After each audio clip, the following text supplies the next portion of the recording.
All right. All right. What's good? Let's get this joint started. Let me just make sure my sound is good as usual. Per the usual, it's what we do every night while we're getting ready. Everybody logging Dear in. God. Make sure the first thing you do is hit that like button. Hit that like button and also share this video as you come in. Make sure you drop the city in the chat. Let me know what city y'all are coming in from, what city y'all are repping, what strains y'all are smoking on tonight, so we can get things started properly here on the channel. What is good? We got a very special show tonight, everybody. This is this is kind of a major continuation of the other night. I mean, Akademiks is really poking his chest out, you could say, you know what I mean? Akademiks is standing up to Wack 100 and kind of calling him on some BS. Also calling out several of his clubhouse associates or his clubhouse cheerleaders, as Akademiks would refer to them. We're also going to be talking about 50 Cent, Big 5-0. You know what I'm saying? 50. We're going to be talking about 50 Cent and G-Unit tonight, you guys, because there's a couple different people speaking on 50. You got Benzino speaking on 50. You got also Bang'em Smurf speaking on 50. Couple different interviews going out there. You know what I'm saying? After 50 made a joke about Young Buck and Benzino, it's sort of been on. And, Zeno at one point actually showed 50 a lot of love before he was signed with Eminem and Dr. Dre. He actually showed him a considerable amount of love. I mean, he ordered the man a car service. You know what I mean? He actually ordered him a car service after that whole melee that happened with Murder Inc. in New York. I want to say at the Hit Factory, I guess. You know what I mean? I want to say it was at the Hit Factory. I'm not too familiar with that whole scene. You know what I mean? I was at the Hit Factory in Miami once, but I don't think I've ever been to the Hit Factory in New York. But needless to say, there was a huge melee. We're going to get into it in a little bit. Benzino actually had 50's back. Benzino would later go on to form a relationship with Ja Rule, where he would take the side of Ja Rule. We all know how that story played out. You know what I mean? It was kind of like a group effort with everybody teaming up alongside 50 Cent and Eminem and Busta Rhymes and Dre and D12, and everybody pretty much teamed up to go against these guys. What is popping, though?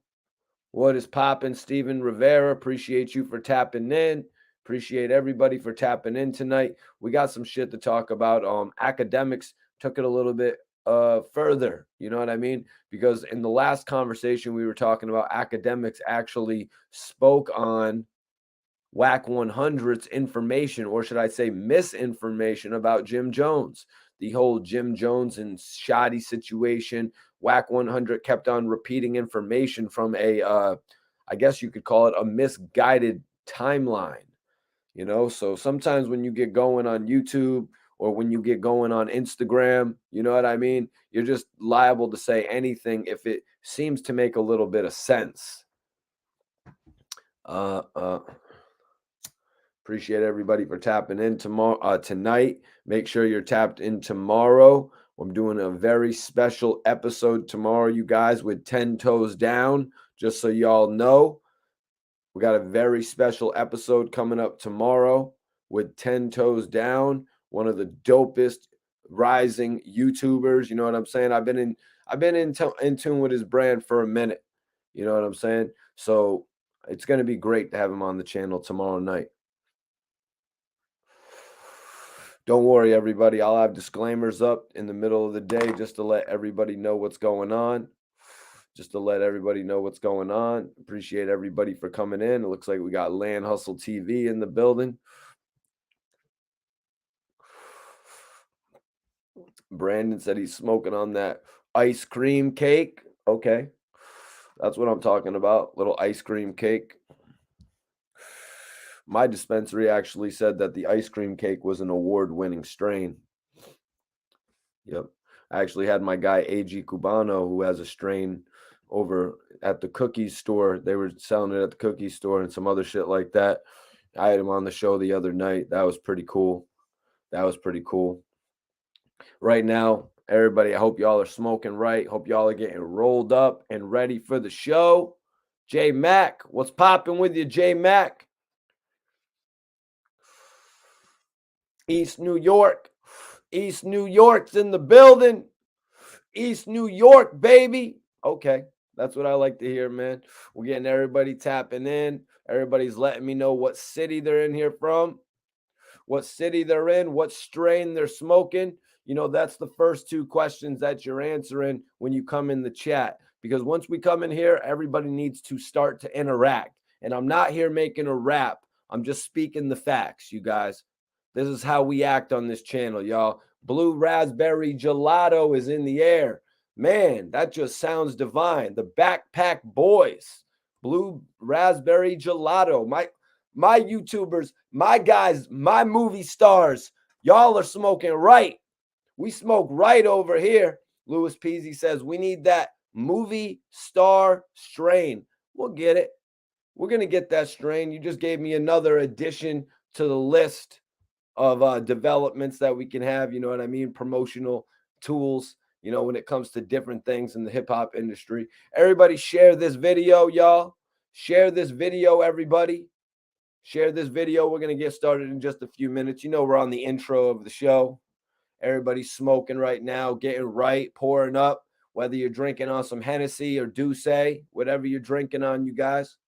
Tomorrow, we got an amazing show for y'all, special guests and all that.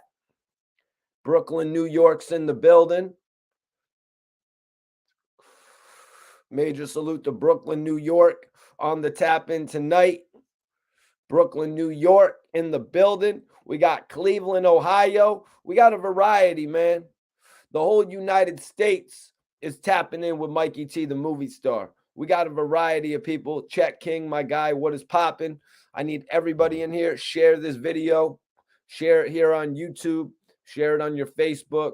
Share it on your, your Twitter or your Instagram, wherever you want to post it up, man. I appreciate all the support we get. Brandon, what's popping with you, man? We got Buffalo in the building. Brandon, you know, when you tap in here, let me know what strain you're smoking. Let me know what city you're representing. You know what I'm saying? Appreciate y'all, man. Buffalo in the building. Salute my guy, Benny the Butcher. Benny the Butcher's actually making his way over to Europe, I see. Looks like Benny's going to be in Amsterdam and he's going to be in Paris. How about that? How amazing is that? Why do I say it's amazing that Benny is going to Paris, you guys? Because, I've been hearing all types of shit about people that they actually don't let into France. You know what I mean? So it's like, for him to actually get to go there, it's dope. I know it's probably on, it's on a lot of people's bucket list to see certain things, the Eiffel Tower or whatever, man. You know what I mean? So I hope Benny has a dope time in Europe. He deserves it. You know what I'm saying? And the people deserve it. He's got a lot of fans around the whole world. We got these Slush Puppies. Slush Puppies. I'm probably saying that wrong. Let me know, bro. But yeah, J-Mac smoking right. Naptown smoking Gorilla Glue, the coolest. Bully Vision. Share this video, everybody. We're going to get started in just a few minutes. We're only at the introduction of the show. Got to get things going right here. Major salute, Brandon. Appreciate you for tapping in. LA, California's in the building. Los Angeles, California is tapping in. LA smoking on cocktails, infused shots. Never heard of it, bro. But whoa, okay. Yeah, Benny the Butcher's working, bro. He's making his way out to Europe, which I gotta give him his props for. You know what I mean? For an artist to actually, make their way out to Europe, it says something else about them. Sometimes a lot of artists will get brought over to Europe, or they'll get started in like Asia or Europe based on the labels and shit like that. We'd hear about that from back in the day. We saw G-Unit 50 Cent actually bring, the G-Unit guys out to Europe. I mean, shit, would they necessarily have got those package deals on their own? Maybe not. They had 50 Cent though. And now we've seen guys like Yayo and Lloyd Banks actually take advantage of that to the point where they're still going out and touring in Europe and South America, all these, different territories, and they're getting bread, man. But looking at Benny the Butcher's situation, you guys, Benny the Butcher, Benny the Butcher is a solo artist. You know what I mean? Benny the Butcher is a solo artist, man. It's a little bit different, his situation with West Side Gun and Conway, than Lloyd Banks had with 50 Cent. And I'm just being real. Philly is here. Major salute. Philly's in the building. Brandon says, you already know Benny's my guy. Yeah, Benny's the dopest in the game right now, in my opinion. You know what I'm saying? Just my opinion. Griselda, Buffalo, what's popping? Buffalo's in the building. Mike says 50 Cent said Eminem introduced him to traveling the world. Yeah, man. Yeah. And Eminem created a monster. You know what I mean? Eminem created an artist to be proud of. You know what I'm saying, guys? The 50 Cent and Eminem connection was one that actually resulted in major things. Looking back at that, when you look at a major artist who gets in the game, they've always said they want to sign somebody so they can go sit back in the shade and kick back. When 50 Cent really came on the scene, that's when Eminem started falling back musically to a certain extent. I mean, a lot of the fans actually noticed it. Kendrick Lamar, yeah, major salute to Kendrick Lamar, man. It was dope to see him up at the Super Bowl, actually getting the chance to perform. I won't lie, it was dope to see him getting that opportunity. It was dope seeing him get that opportunity up there, performing amongst all the legends. A lot of people might say, well, Game should have got that spot, Mikey T. That spot should have really been reserved for the Game.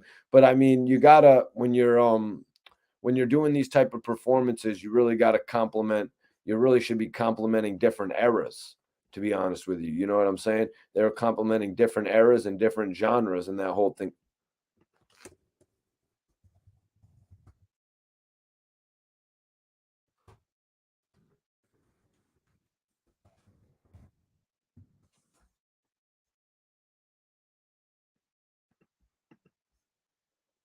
Appreciate everybody tapping in tonight. Make sure you share this video. What's popping with your troublesome? Major salute to you, bro. Major salute to you tapping in.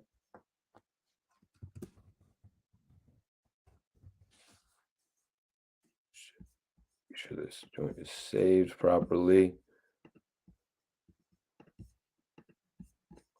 Get these tags correct.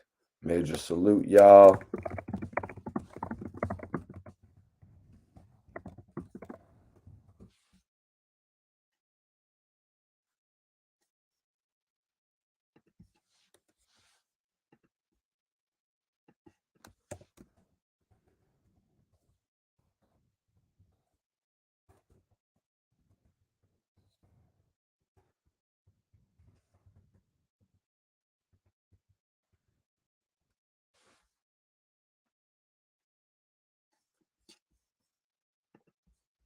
Yo, what's popping? What you talking about? Oh, who thinks the Game should have had that spot? The Game? The Game? Yeah. What's popping with you, Mike? What's popping with you, man? Wax Kush. Okay. Smoking on some of that Wax Kush. All right. That's what's up. That's what I'm talking about. That's lit. That's definitely lit right there. I'm not really a wax guy, you know what I mean? I'm more of a blunt guy. I usually just roll up blunts, to be honest with you, man. You know what I mean? I usually just roll up L's. More of a L guy, Dutches. You know what I'm saying? Nah, man, but a couple other fans probably too. You know what I mean? A couple fans probably as well were probably a little disappointed. I mean, shit, you saw there was a lot of people talking about it, to be honest with you, on Twitter. They were like, man, why wasn't the Game up there? It would have been a perfect spot for the Game to come out after 50 Cent and shit like that. This, that, and the third. I don't necessarily agree with it. You know what I mean? Because the Game if he would have had a solo song that would have made a point for him to be up there, yeah, sure. But the fact that he only has records that 50 Cent compliments him on, that's where he's wrong. That's where he's going to lose everybody. You know what I'm saying? It's just crazy though what's popping up about 50 Cent, because he kind of awakened a monster again with Benzino, this guy who, Zeno never really came on the internet dissing 50 like that. He never really came, aside from that whole beef when he actually teamed up with Ja Rule. Benzino wasn't on no type of shit like that, but like 50 gave him a little bit of ammunition. You know what I mean? He gave him a little bit of energy. And that's why Benzino right now, he's getting interviews with people that work with TMZ. We see him all over Vlad. So I have no doubt about it that Benzino will be back on the Vlad TV with Sean Prez within a few weeks. He'll be back on there within the first few weeks, guys, and that's kind of what I think about it, to be honest with you. And then he'll be talking about this whole thing with 50 Cent. I know he has a lot of other situations going on right now too. There's a lot of news going on about Benzino right now. Oddly, very, very oddly. You know what I mean? He's getting another life in the industry right now. I remember when I had interviewed Benzino a few times, I was actually share this video, everybody. Let's go. I was actually down in Miami working in the Hip Hop Weekly, compound and shit like that. So I interviewed Benzino a bunch of times back in the day, and he actually went on to get on the Love and Hip Hop show, which was kind of impressive. It was like, all right, so the interviews that we did actually it led to him going somewhere.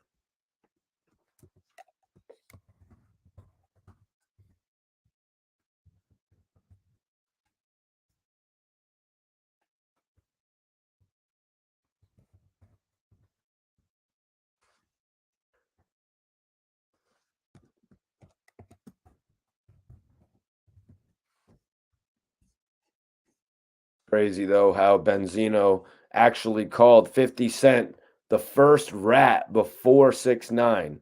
You know what I mean?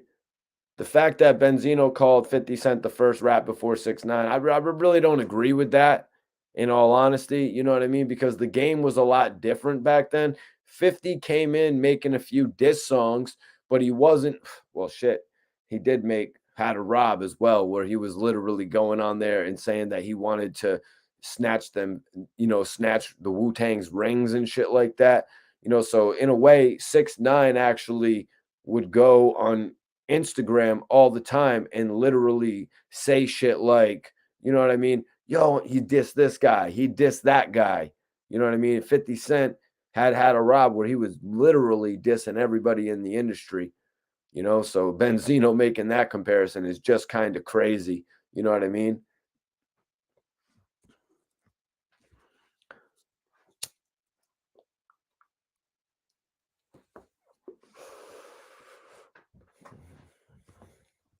Mega Man says 50 Cent just likes the troll. Everybody share this video. Share this video, you guys. Let's go. Let's get 100 people up in here. I need everybody to share this video because we got some shit to talk about, man. Akademiks pretty much exposed Wack 100 lying on Hassan Campbell. Akademiks went on to Wack 100's platform and told him, you didn't have that tone with Hassan. He told him you didn't have that tone with Hassan, you guys. And that's what we're really going to get into tonight.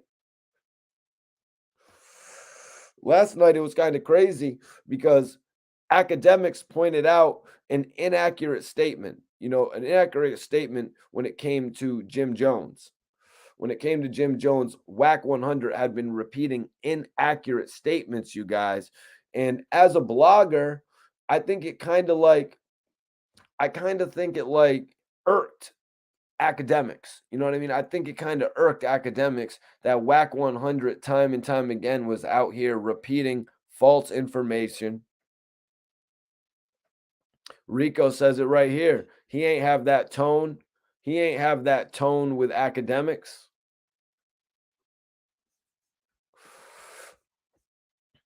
Yeah. So Akademiks and Wack 100 were still going at it, you guys. Akademiks told Wack 100 straight up. He's like, I was in the room with y'all. You did not intimidate Hassan. Wack asked us, Wack asked Ak. He's like, let me ask you something. Was you drunk? Ak was replying, he's like, yo, towards the end of the interview, everyone was smiles. I have the whole interview. Akademiks is correct about that. Dudes was mad smiles. Dudes was shaking each other's hands. Dudes was all over the place laughing with one another. Dudes was calling people king. Hassan was actually saying that a rat put him on. You know what I mean? You can look at it however you want to look at it. At the end of the day, the man was calling 6ix9ine a rat to his face. You could put it in whatever context you want. Akademiks said everybody was saying slick shit. Everybody was saying slick shit, you guys, in this conversation. It was slick that Hassan Campbell said it took a rat to put me on when the rat was right in front of him. You know what I'm saying? That's slick shit right there, you guys. So Wack 100 asked Ak, let me ask you something. Was you drunk?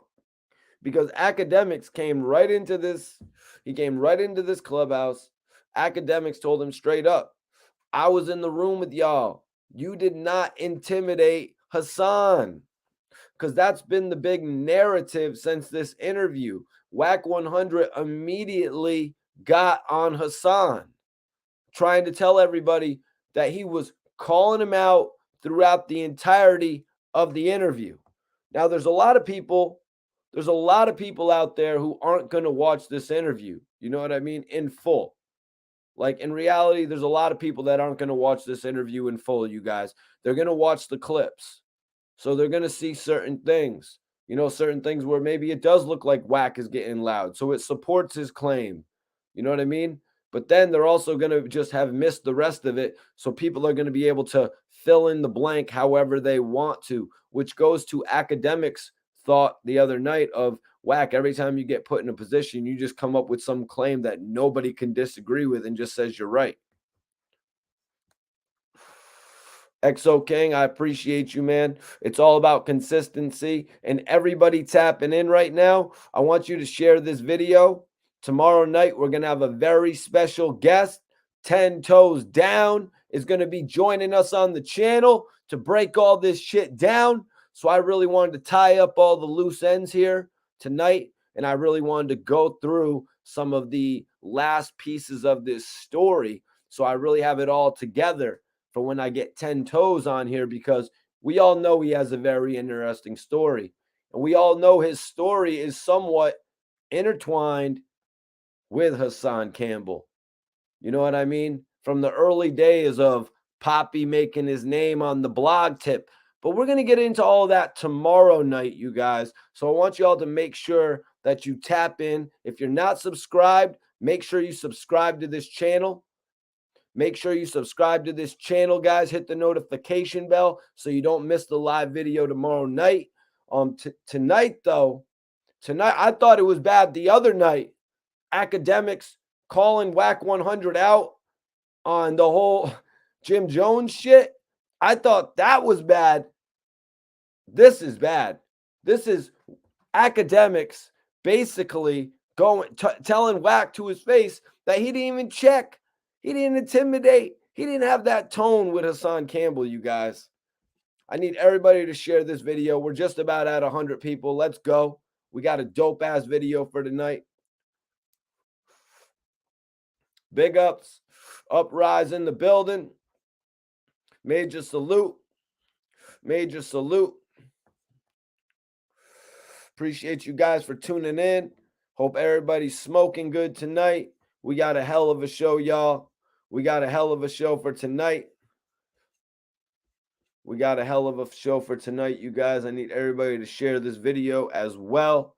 Share this video. Make sure all your friends are tuned in the live video with y'all, interacting with us.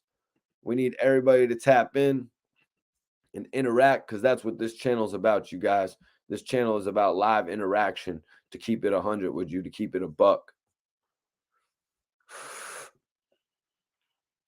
Legendary. My guy Legendary's in the building. Always enjoy his commentary. Legendary says, I watched the video. In my opinion, he didn't check or scare Hassan. Check or scare, both words that fall under the intimidation key.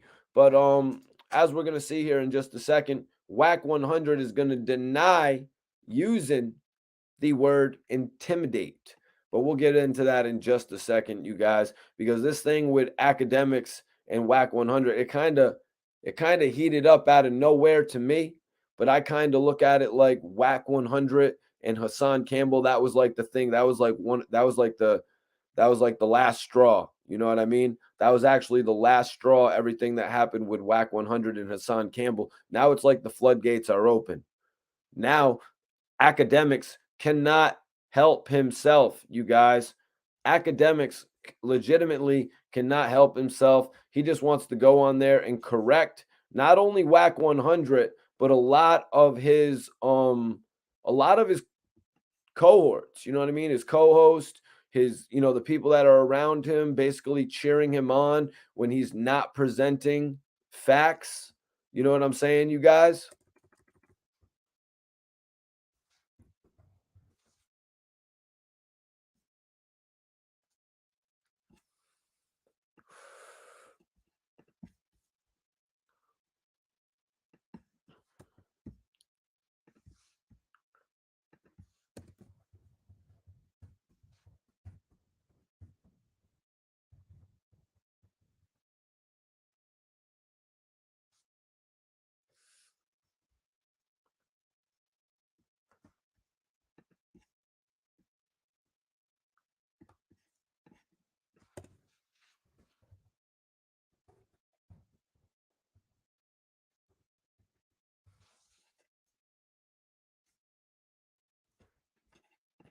Mikey T, who's your NFL team? Getting a little off topic there, man. Who's my NFL team? Not to get off topic with the NFL draft going on. NFL team, let me see, man. I mean, I guess, because of the fact that I'm from New England, y'all, it's really Patriots and shit like that. Hopefully, I don't get like 80,000 unsubscribers for saying that. Maybe I'll get 80,000 plus for saying that. But, I'm from New England, man. I'm from Connecticut. You know what I'm saying? So, obviously, back in the day, it was the Cowboys. You know what I mean? Back when I was like a youngster and shit like that. But, over the years, having some girls around and shit that really mess with the you know what I mean, that type of shit. Like when they're Patriot fans, they're Patriot fans. But let's not get off topic too much, man.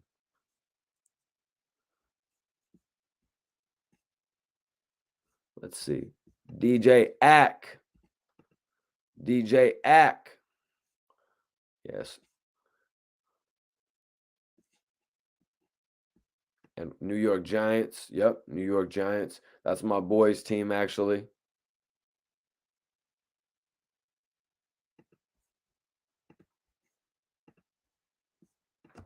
That's my boys' team, the New York Giants. But I mean, you know what I mean?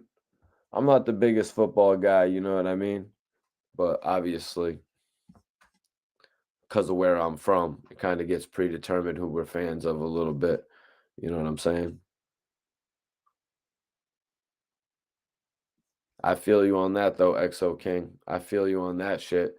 And I feel Akademiks, getting back into this topic. I actually feel Akademiks, stepping to Wack 100 in this situation. It's getting a little bit more heated than I think they would have liked it to, because I really looked at these guys like they were actually friends and shit.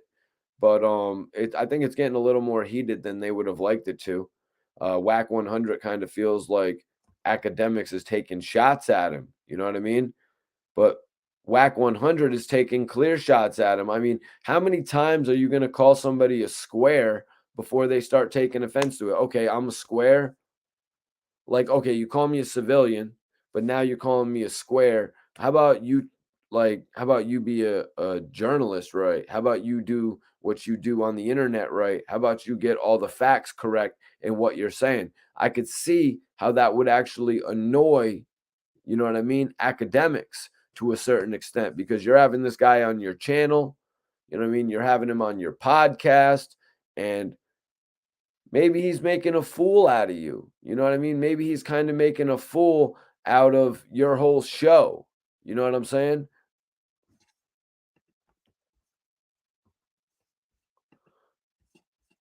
Well, David, appreciate you for tapping in tonight. Appreciate everybody for tapping in on this live video, man.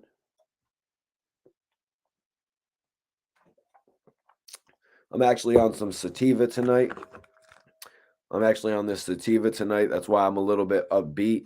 I'm not going to lie. I smoked some biscotti earlier, and that shit put me down. What up, Night Man? Appreciate you for tapping in. Major salute to everybody for tapping in. It's crazy, man. But Akademiks, he's stuck up for Hassan in certain places, but he wouldn't stick up for him in other places. You know what I mean? So he was keeping it real. He was trying to keep it as unbiased as he could. Why? To have a relationship with Wack 100 that remains intact. So Wack got Ack to agree with him overall, but wouldn't let him explain himself. Akademiks said it's not about what you say. Sometimes it's about how you say it. Like I was saying a little bit earlier, Hassan Campbell was openly calling 6ix9INE a rat. Hassan Campbell was saying, "A rat put me on. A rat put me on." You know what I mean? He was saying all that type of complimentary slick shit. You know what I mean? Like some people would say about other people. You know what I'm saying? They'd be like, but Wack 100 came back within a few seconds and said, "What you say don't matter." Now, I'm going to disagree with that. Everything that Akademiks says matters.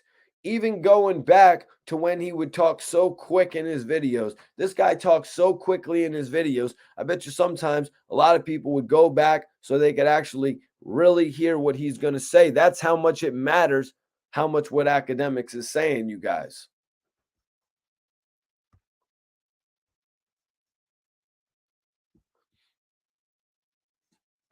Nate Grasty says, Ack is doing a good job balancing both relationships.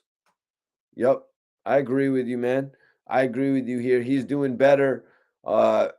He's doing better than most. You know what I mean? Akademiks is actually doing pretty good when it comes to balancing his relationship with Hassan Campbell and balancing his relationship with Wack 100. Although here now it seems it's getting a little rocky. I'm not going to lie to you. You know what I mean? It's getting a little rocky here, you guys. This whole situation is a little bit rocky now when you look at what's going on. Akademiks pretty much calling Wack 100 out on his flaws.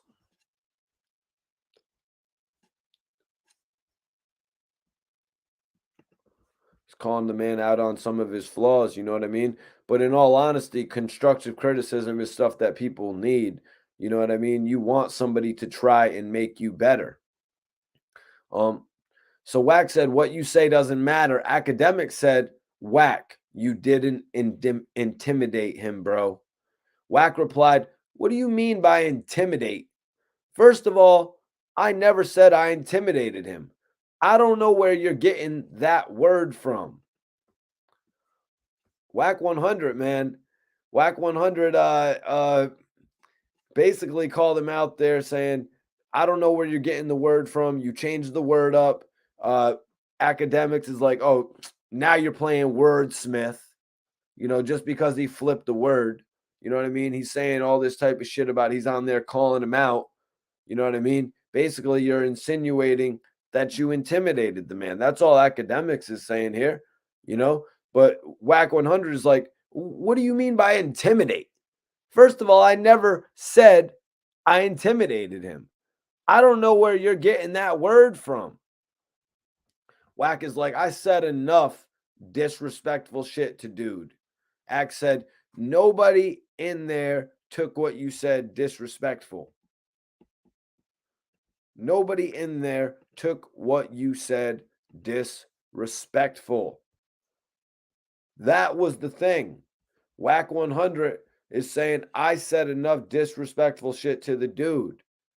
Normally, calling somebody a rat would be considered disrespectful.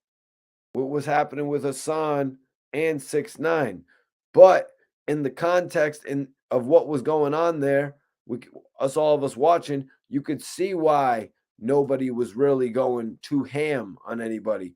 It was all laughs and smiles in there. Everybody was in there pretty happy to be creating a moment. You know what I'm saying? Everybody was really in there happy about creating a moment, in all honesty. So that's why I don't think they were actually thinking about that. But Wack did at one point get a little bit pissed. He did get a little bit pissed at one point. But Akademiks shuts that down as well. Akademiks shut that down as well, you guys. You know, we'll get to it in just a second. We'll get to it in just a second, you guys. So Reek actually popped in, Wack 100's co-host, after Akademiks said nobody in there took what you said disrespectful. Nobody in there took it like that. Reek popped in. Wasn't there any hood dudes in there? Reek coming in, basically backing up Wack 100. You know what I mean? Which he's actually been called out for in the past. Akademiks actually called Reek out for backing up Wack 100. You know what I mean? Straight up called him out. He's like, bro, that's my issue with all of you here on Clubhouse. My issue with all of you here on Clubhouse is you basically act like a Wack 100 cheerleader, agreeing with everything he says, not questioning anything that he does. Basically, not acting like you have your own personality. Basically, not acting like you're an individual. That's Akademiks' issue with the show, you guys. So, like I said, Reek popped in. Reek said, wasn't there any hood dudes in there? Wack said, you know what the hood dudes told me, Reek. You was on his ass. We F with you, Wack. So apparently, and Reek said, that's what we took from it. That's what we took from it. Reek basically saying that's what we took from it, that Wack 100 was pretty much all over Hassan Campbell in this interview. We'll get into that a little bit more in the future of this joint. So Wack said, now you loaded, Ak. You drunk. You don't even remember stumbling down the hallway. You lost shit. You don't even remember shit. But that's beside the case. Wack 100 pretty much called Akademiks out for all of the shit that he be on behind the scenes. You know what I mean? Like Akademiks said, he got drunk towards the end of the interview. I mean, these guys are shooting a 3-hour segment or whatever. You know what I mean? These guys are shooting a long segment. So why wouldn't Akademiks be nearly drunk by the end of the episode? You know what I mean? He's in there. He's having a good time. He's sipping on some gin and juice, if you will. You know what I'm saying? And by the end of the interview, he's a little tipsy. He's around friends. He's not afraid to stumble. You know what I mean? He's not worried about somebody videotaping him stumbling down the hallway. I'm not even sure if that would go viral. You know what I'm saying? You would kind of just look like an ass for filming it. But Wack 100 put it out there. He's like, you don't even really remember to the full extent. A little bit earlier on, Akademiks had told Wack, I've got the footage of the whole interview. You were not acting like that. So anyways, Wack was saying, you don't even remember shit. But that's beside the case. Doesn't matter here. We're homies. I don't give a damn about you stumbling out the interview drunk. We did the interview. I'm going to tell you why Your ears work different. One thing I can give, and I love you for, you let people know you're a civilian.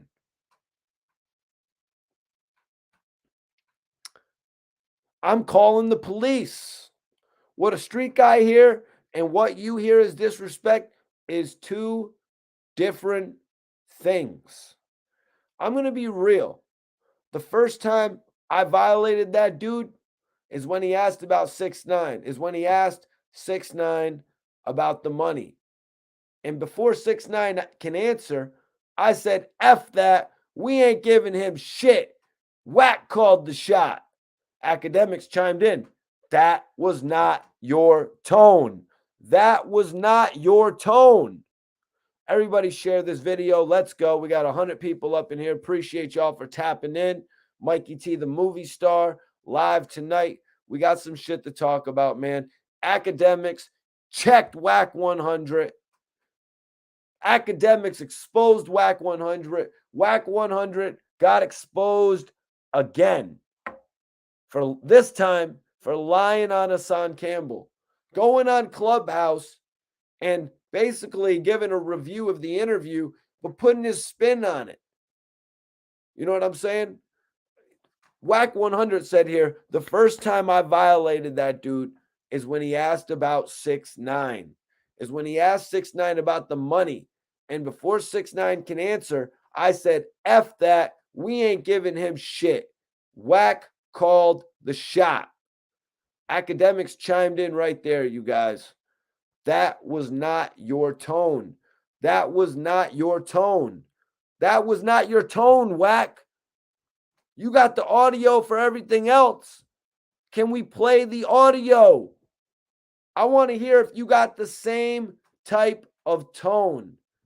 Akademiks wanted to bring up the tone, which is something that Wack 100 pretty much analyzes here, you guys. I need everybody to share this video. Tomorrow night, y'all better be tapped in. We got 10 toes down tapping in for an exclusive. He will be joining me on the live podcast tomorrow night, you guys. My live YouTube show. One of the most rising guys in the game. 10 toes down tapping in tomorrow. One of the best voices in the industry. One of the best voices in this game tapping in tomorrow. So make sure you hit the notification bell and you don't miss the show. 10 toes down is tapping in. This is no cap talk. No cap talk podcast shit. When 10 toes taps in, it's no cap. But yo, anyways. Oh, that's cool, bro. That's cool. Let me see. Wack no 100, Mike says.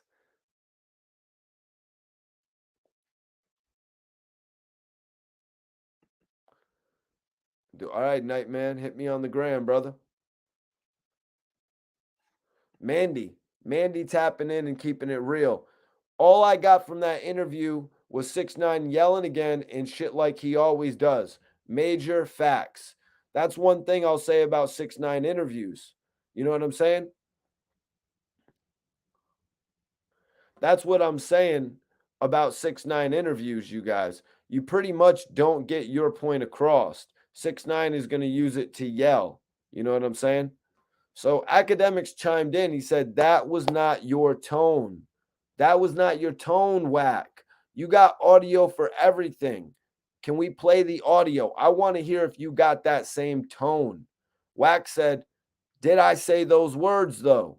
Ak replied, but did you say it in that tone? Wack played a scenario for Ak where he called him out.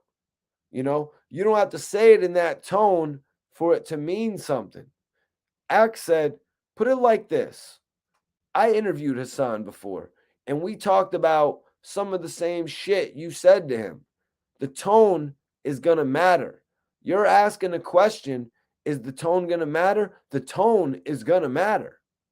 Wack said, did I ask him a question when I said 6ix9ine isn't giving up shit? Blame it on Wack. Be mad at Wack. Ak said, This is a big thing that Ack actually said here, you guys. Akademiks said, I don't even think he acknowledged you when he said it. He was talking to 6ix9ine. Wack replied, dudes keep making excuses. Dudes keep making excuses. Reek actually came back in here. Through the whole thing, he kept cutting him off, kept downplaying everything he was saying. So once again, Reek had come in to agree with Wack 100. You know what I mean? Pretty much proving Akademiks' point when Akademiks went into their clubhouse and called out all of the people on the 100 show clubhouse for actually just agreeing with Wack. You know, Akademiks went as far to say pretty much whenever he tunes in, it's literally the whole Wack pack. You know what I'm saying? The whole Wack pack over there on Clubhouse. He's probably going to use that as, you know what I mean? It's like the Wack pack and shit like that. But it was him and his whole group on Clubhouse, you guys, against two people every time. You know what I mean? Pretty much the same thing goes down over there. Pretty much the whole thing going on over there is the same thing that happens when 6ix9ine does an interview. Oh, yeah. Oh, yeah. That should be a good one right there, man. Yeah, Math Hoffa, that's my guy right there. Hassan got a second interview coming next week with Math Hoffa. Let's see his energy then. Yeah, that should be a good one, bro. Real shit. Math Hoffa does some of the best interviews. I was actually just talking to my guy last week. Yep, his YouTube page is on the way to 1 million subscribers, man. I'm telling you.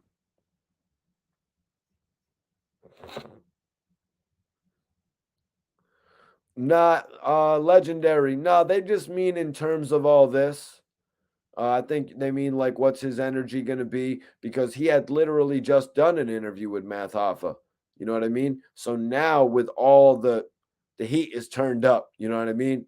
Shit is on full blast right now. So I can only imagine what they are going to be able to cover on this episode of My Expert Opinion. I'm looking forward to it, man. I was just telling Math Hoffa, like, he's really become one of the most major voices in the game. What was I telling Math? I was telling him that actually, you know, the how important of a voice Math was back then. You know what I'm saying? Back in the day, Math was such an important voice to the culture. Technology had to catch up with Math Hoffa. You know what I mean? These podcasts taking over. You know what I'm saying? There's a lot of voices out there that weren't being heard before the podcast game came out like this, man. And shit's just crazy, man, that we got all these guys like Math and Gilly and Wallow and Nori. You know what I'm saying? Shit, Yuckmouth. Everybody able to have their platform and talk their shit, man. Yeah, Mandy, imagine Suge Knight. Suge Knight would have had a podcast by now. You know what I'm saying? Suge even basically telling Wack to shut up already. Imagine that. Suge Knight would have probably had a podcast by now. So Reek came in, and through the whole thing, he kept cutting him off, downplaying everything he was saying. Akademiks replied, Wack, you are being slick. Nobody on Clubhouse call you out for it. And this is what I'm saying. You came on Clubhouse, but Wack cut him off. You call it slick in the streets. I was being very disrespectful. If a dude would have played me and said, hey, Wack, F that, 6ix9ine isn't doing anything, Ack said, Wack, Wack, Wack. If the fans keep the conversation, if everyone said slick shit. You knew it was slick shit. Wack said he would have got physical with Wack if he was Wack said that he would have got physical if he was disrespected at this point. You know what I mean? Basically said that he would have pretty much ruined the whole podcast. Ack asked Wack, hold on. Is disrespect? Yes or no? Wack, no. There's levels to disrespect.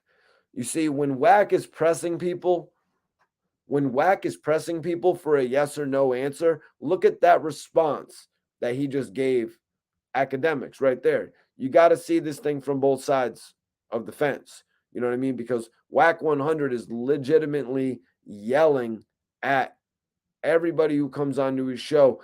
Yes or no? Yes or no? Answer the question before we get into anything. Akademiks asked him, hold on, is disrespect disrespect? Yes or no? No, there's levels to disrespect. Your mind and how your mind work, we're talking about street mentality. And you talking about being a square. And I love you for being a square. Ack said, here's the thing. Here is the thing. Here's what I'm trying to tell you.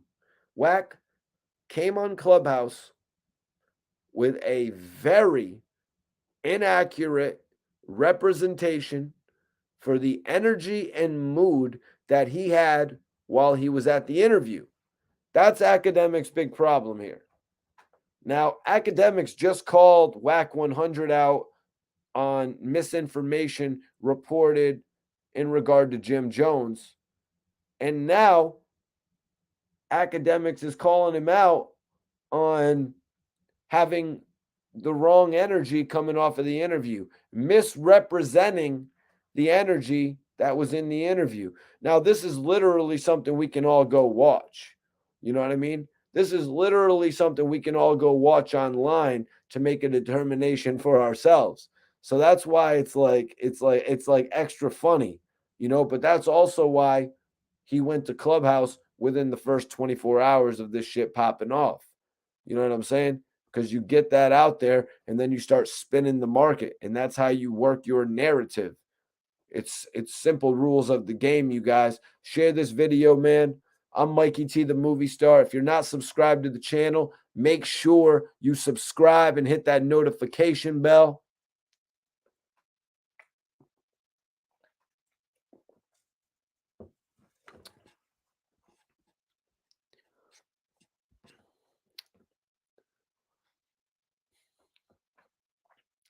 Yeah.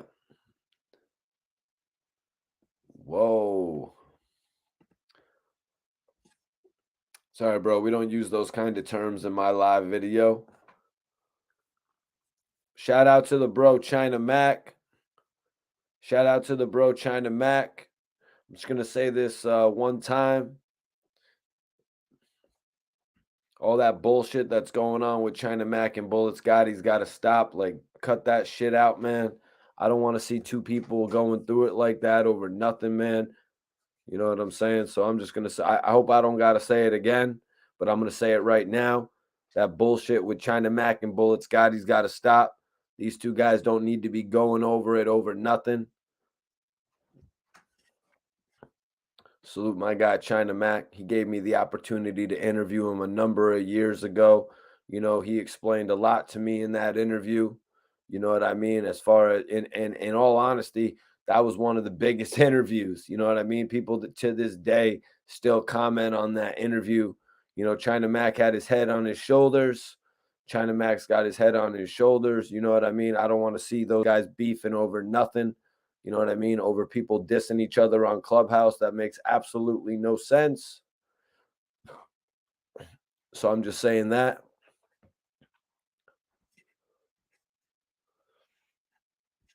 Yep, China Mac gets love for holding New York City down. All right, good. Good, because I don't want to see dudes going at it over nothing, to be honest with you. You know what I mean?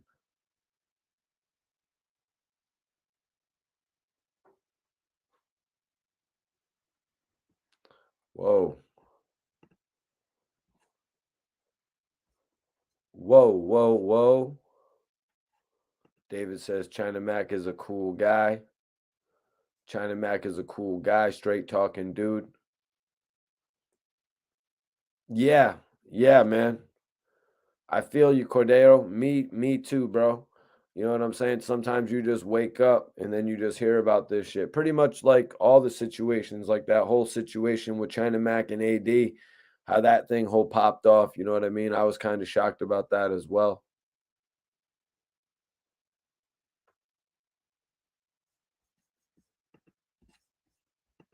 You know what I'm saying? And then just to be real, you know what I mean?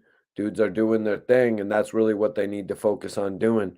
People got a lot of attention on their brands right now, and that's what they need to be focused on rather than, having people talk about other shit. Dudes have major brands. I'm talking about both guys. They both got brands that they're working on and shit.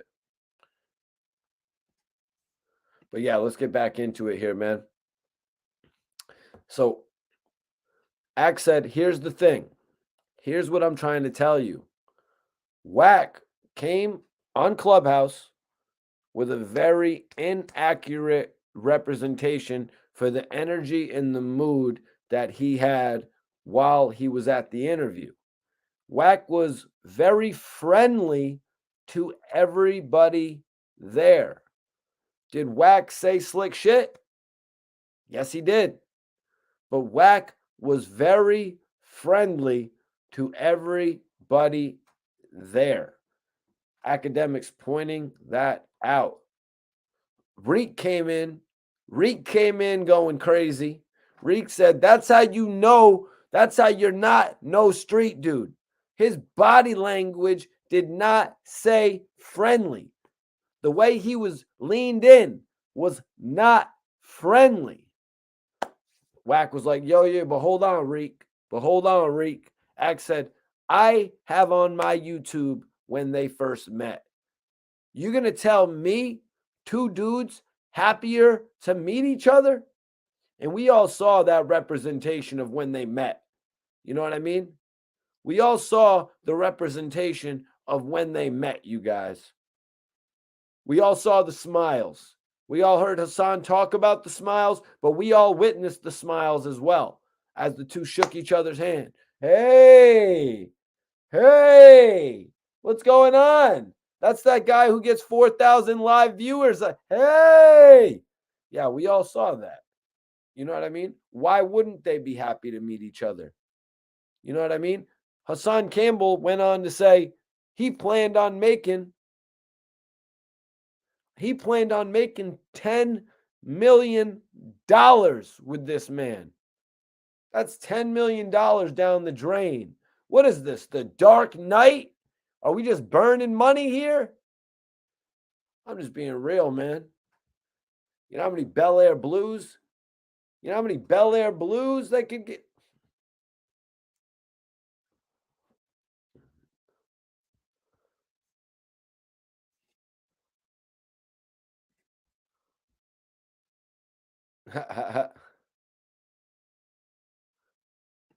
Iceberg said, I heard Reek got fired today. Laughing my ass off. That's what Ack was saying. I don't know about that, but I logged on to Clubhouse the other morning. I logged on to Clubhouse the other morning, and Wack 100 was not too happy with Reek. You know what I mean? He was not happy at all with Reek. You know what I mean? And Akademiks told Reek, he's like, yo, you can't let this dude scold you. You can't let this dude scold you. That's pretty much what Akademiks was trying to relay to Reek. He went into that live video. And he told Reek, that live Clubhouse, Reek, all you do is agree with Wack 100. And I don't get it. You guys, because not 2 minutes later, what did Reek do? 2 minutes later, Reek chimes in, agreeing with Wack 100, doing what he literally just got called out for. You know what I'm saying? He's literally doing what he just got called out for, you guys. I legitimately can't believe this. I'm like in my mind trying to figure out what's going on. I'm thinking, okay, here comes Reek. He's going to say something. It's his moment. Boom, he agrees with Wack again. It's like, come on.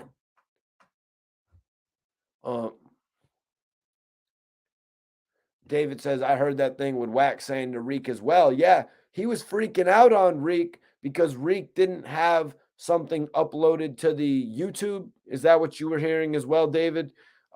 Because I logged on and he's literally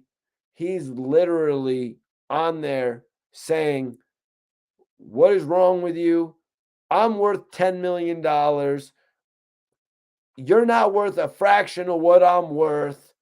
He's like, why are you not grinding harder than I'm grinding? He's really just in there going in on Reek. You know what I'm saying? Over a YouTube video not getting uploaded. Now, I can understand it. I can understand it 100%. At that time, it was like, what time was it? It was early on the West Coast, you guys. It must have been like 8 or 9 o'clock in the morning on the West Coast. It must have been 8 or 9 o'clock in the morning. You know how shit goes. If you really want to be a part of the news, you're uploading at 6 o'clock in the morning. You know what I mean? You're ready to go with something for the people at 6 o'clock in the morning. I remember back in the day, you know what I'm saying? 6 o'clock in the morning news. That's what the type of old head shit that Wack 100 is on. You know what I mean? So he kind of felt like he was behind schedule, especially with this 6ix9ine caught lacking story. You know what I mean? How are you behind? How are you behind on the 6ix9ine caught lacking story? I'm rich. I'm rich. I'm legitimately rich. Are you rich? Are you so rich that you're going to be sleeping when you're getting an opportunity? No, you should be you should be waking Wack 100 up. Wack, your man got in the club. Your man got messed with in the club. We need a job. I'm making a club right now. First thing we're doing in the morning. That's what a real co-host would do. That's what a real co-host would do. That was a golden opportunity that they were 6 hours late on. That's why the Titanic sunk, because they got the call out too late or whatever the hell it was. When you get the call out late, that's when you're done, man. Especially if you're them, the people who are most involved with this situation.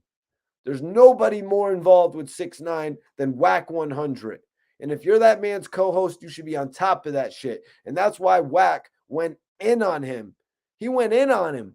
I bet you that live was deleted or no reap, but it's all over the internet now. You know what I mean? But I'm not that type of dude, you know what I mean? That's going to come out here and have a video up like that about Reek. You know what I mean? A lot of other people did it, though. A lot of other people came out there and they're like, yo, he dissed Reek, so that's who we're putting up that he dissed today. Who did Wack 100 to diss today? Oh, it was Reek. That's his co-host. Perfect headline. Wack 100 disses his co-host. You know what I'm saying? Perfect headline, actually, for that whole scenario.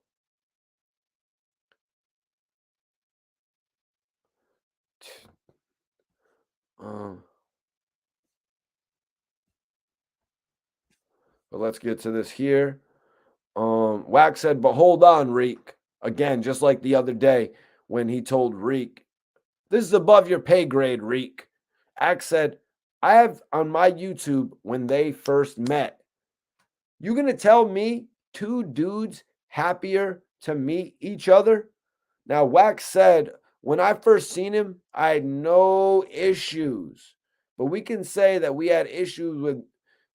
can say that he had issues with me months prior. We can agree that he had issues months prior, actually, a year prior, because I had no idea he disrespected me in game on YouTube. I had no idea he disrespected me in game on YouTube.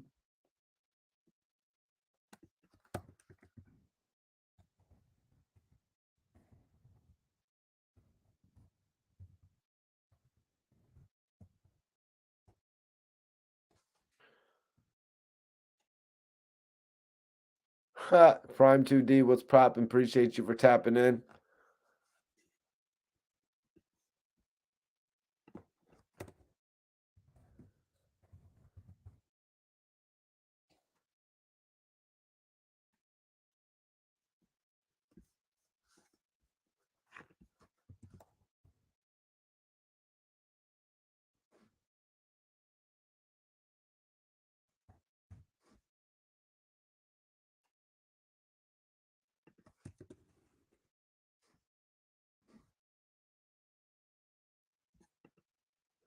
He knew just was being shiesty.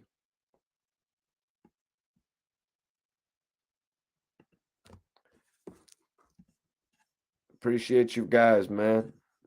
It's all good, man. Wack said, 1 second. Isaiah. Wack said it was the other reasons, but it was like but it was the jokes Reek was making on Takashi.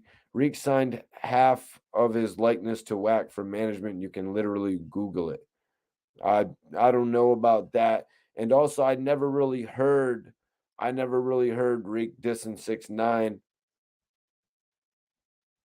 What's up, Bea? What's popping with you? How you doing tonight? GT Massive says academics know they hate on the clubhouse. It's banging on social media. Yeah, as soon as if I'm getting what you're saying right, as soon as something goes off on the clubhouse, it'll literally hit social media. No matter if the guys actually, make it, unreplayable or whatever. You literally someone's there recording the whole time looking to get their hit. You know what I'm saying?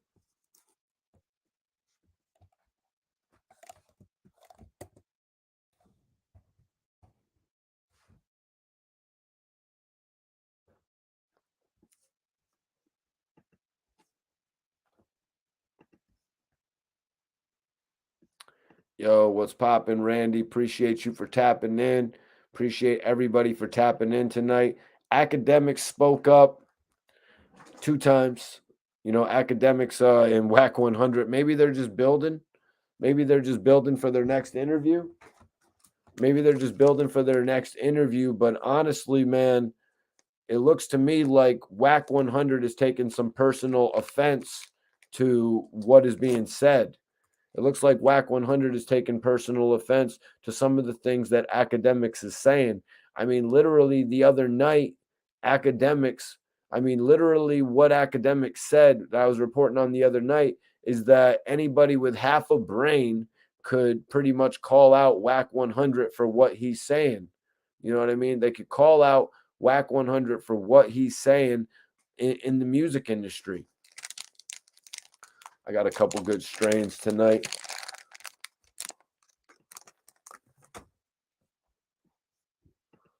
But that's crazy to me, the fact that Wack 100 did not know that, that Hassan had dissed the game. He didn't know that Hassan had actually dissed him as well.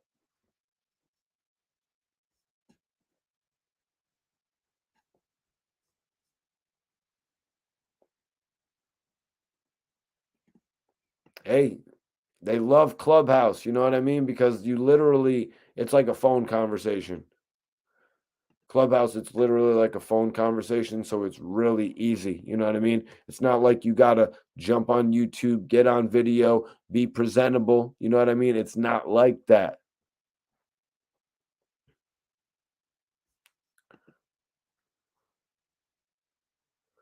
Woo! Yeah, well, GT, the word was friendly. The word was friendly. Wack 100 exposed by DJ Akademiks for lying on Hassan Campbell. He was acting friendly, you guys. This man was acting friendly. Let's be real about it. The man was all smiles to meet Hassan. You know what I mean? He pulled a Mikey T. He pulled a Mikey T, as you could say. You know what I mean? He was all smiles. I'm just messing around, man. I could always make light of my situation and have fun with my situation. But I'm just shocked that he would actually do it in this public environment. You know what I mean? It's the most public environment. Akademiks knows that. Akademiks knows that because when he goes on this stream and he goes into an audio conversation with Wack, this isn't behind the scenes anymore. This is in front of the world now. You know what I mean? This is literally in front of the world now, this conversation that you guys are having. And when I say that, you guys, I mean all the major blogs, possibly World Star Hip Hop, all the major blogs are going to pick up on it. And then all the major podcasts are going to pick up on it. And now look at what we've got. we've got Hassan Campbell heading over to the Math Hoffa podcast to speak on it all. I'm sure of it. You know what I mean? Because it's like Math just had Hassan. Math just had Hassan over on the channel, and they really did a great job. So it's like they did such a great job, but now all this news just broke. It almost makes you think, damn, how did we do everything but that? So it's like we need a redo. We need to run that back. We need to run that one back. Bia, what are you smoking on tonight? What's everybody smoking on tonight? I'm about to roll something up too. I got this biscotti right here. I got some biscotti. I got some Valley Vixen. I had to try the biscotti, man. Even though it was only like 16%, I had to try the biscotti, y'all. I had to do it. I just need this biscotti because I'd been waiting on it for like a minute. I never jumped on it, but I finally decided to. So, and let me tell you, it's one of them strands that puts you to sleep. It's one of these strands that actually puts you to sleep, you guys. But how about Benzino? How about Benzino calling 50 Cent the first 6ix9ine, you guys? What? What? You got to be kidding me, man. And I'm going to be addressing all this tomorrow. We got a big show tomorrow. We're going to be covering a lot of hip hop topics tomorrow night, you guys. So make sure you're subscribed to the channel. Got a major show tomorrow, major co-host tomorrow night.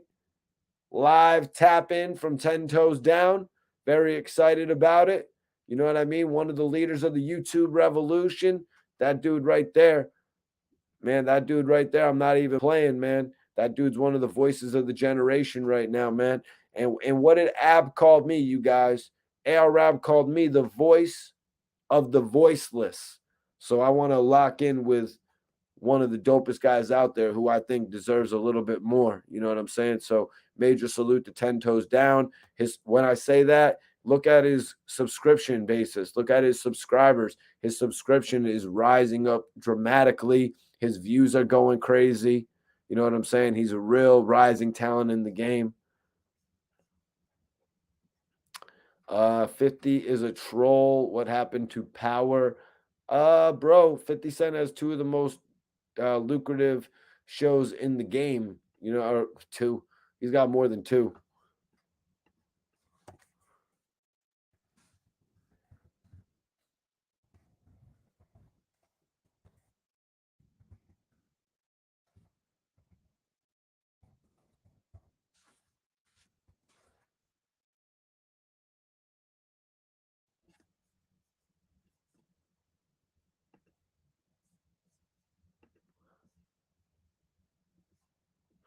Yeah.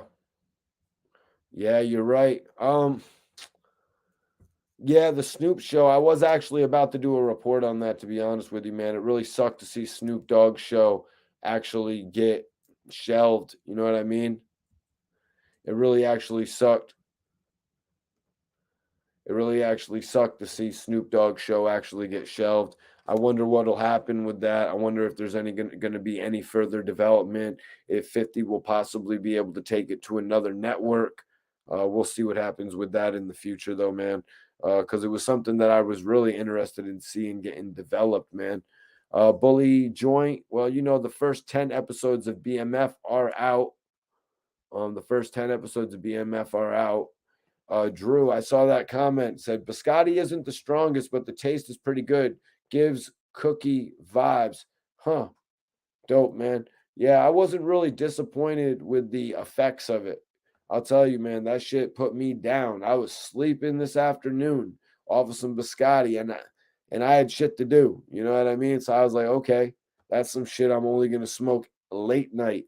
You know what I mean? Probably after I engage in all these Red Bulls. You know what I mean? Something to easily put me down after drinking like 24 ounces of Red Bull on a live stream. You know what I'm saying? And 6ix9ine needs to chill out. I seen he's been drinking my drink. He needs to chill out and just keep on drinking that McDonald's coffee. Get off my wave. Get off my wave, 6ix9ine. Guys taking my wave.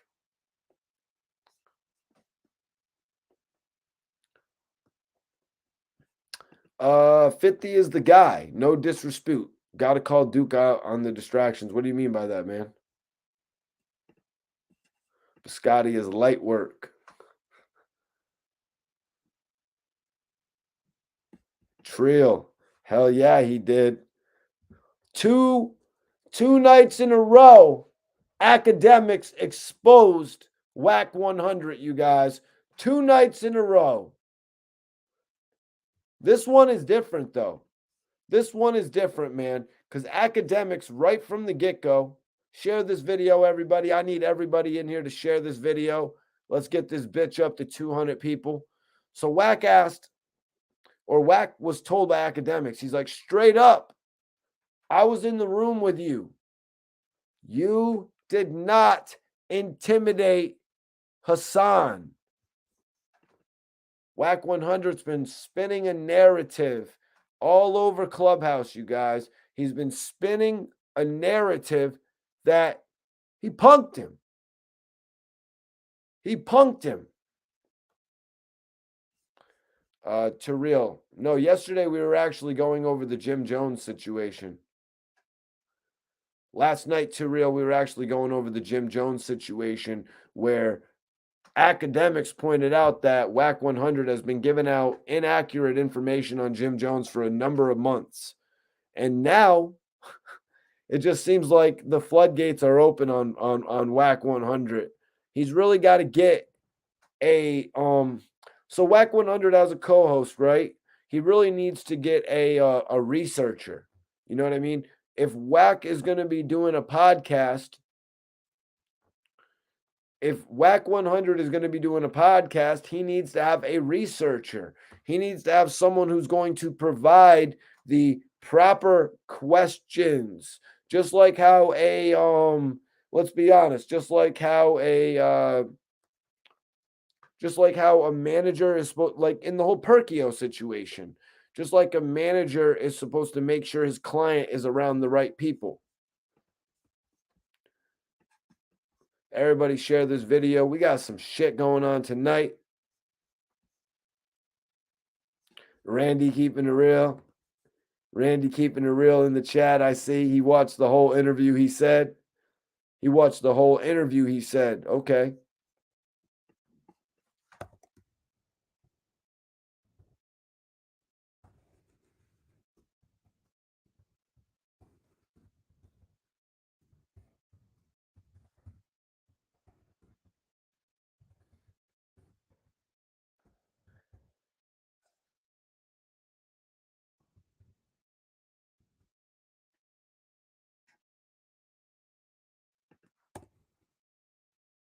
Appreciate everybody for tapping in tonight.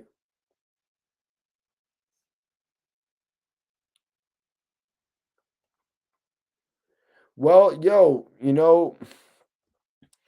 if you know the history of Mel and Jim Jones, they've been working with each other for a number of years. Jim Jones actually worked with Mel Matrix when he was at his height. You know what I mean? I don't know how you guys would really compare the height of popularity. I think we'll actually do a poll on that.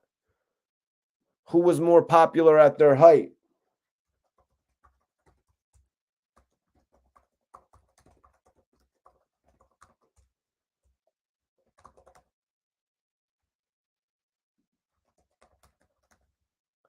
We're doing a poll, you guys. Who was more popular at their career height? Jim Jones or Max B? I want to know what you guys think. I'm putting the poll up right now. I want to know what you guys think. Who was bigger? Was it Tekashi when he was doing all those Billboard tracks, or was it Jim Jones when he actually put out Ballin'? Vote in the poll right now, you guys. I want to know what y'all think.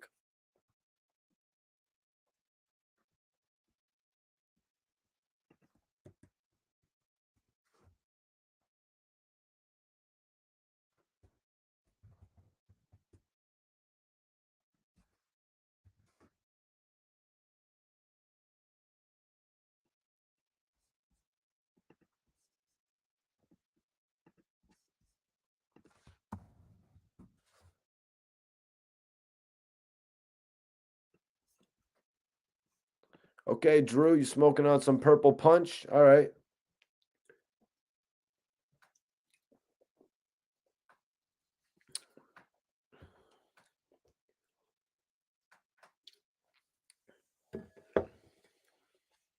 Randy says Wack is trying to stir some shit up for views. It's crazy though, Randy, because Wack didn't really need to stir anything up. They were already going to get the views from the podcast. I guess he really just couldn't help himself. He wanted, like, that podcast was going to go everywhere. You know what I mean? That podcast was going to land on every major website, I'm sure, you know?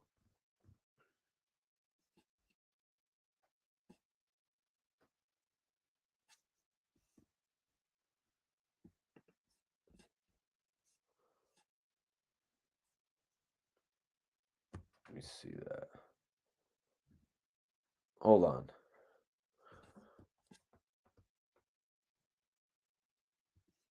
David says, I would say 6ix9ine was bigger at his career height, but Jim Jones has lasted much longer in the game, so longevity-wise, he is bigger. I don't know. I don't think 6ix9ine has really had a big of a record as ballin'. You know what I mean?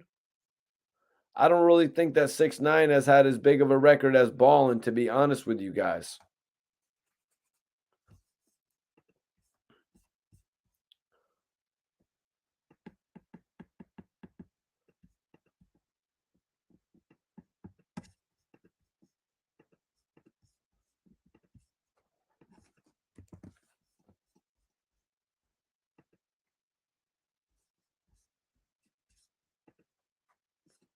Let's see. Yep. Yep. T-Real, that is true. It's been a bad week for Wack. T-Real says Wack 100's plan backfired. He took L's from Hassan, Akademiks, and then his artist he coattail riding got hit in the back of the head. 100%, man. 3 L's. 3 L's in a short week for Wack 100, y'all. 3 L's in a short week, man. I want to know what y'all think in the chat, though, man. Who is bigger at their career height? Vote in the poll right now, you guys. Ghost says he did have the game at one point with the whole true religion movement. I guess you could say Jim Jones's style, the Dipset, their whole style was a lot more impactful than 6ix9ine's style as well. I don't really think, like, 6ix9ine, what style did he really put on the game? It wasn't 6ix9ine that made everybody start dyeing their hair. That was Little Uzi Vert. And Young Thug. What did Young Thug bring to the games? The choker chains. You know, that's something that everybody started doing. It became a trend. So I'm asking guys in the chat, what trend for the industry did 6ix9ine actually go on to create? Who did even T-Real says Jim Jones brought us the Max B wave. Yeah. Like I said last night, I don't know if you were on T-Real, but I'd say the hottest thing that 6ix9ine brought us was Shotty. You know what I mean? Shotty was the biggest thing that came out from under 6ix9ine. Now, it just so happened that Shotty was going to go on to create a record label, you know, so it was a little bit different. You normally don't see the artist putting the CEO on like that. It didn't even work in that case with B.I.G. and Puff. If we look back that far, it did not work in that way with them. So if anybody in the chat can tell me another situation where an artist has actually put the CEO on, I would like to hear about that one.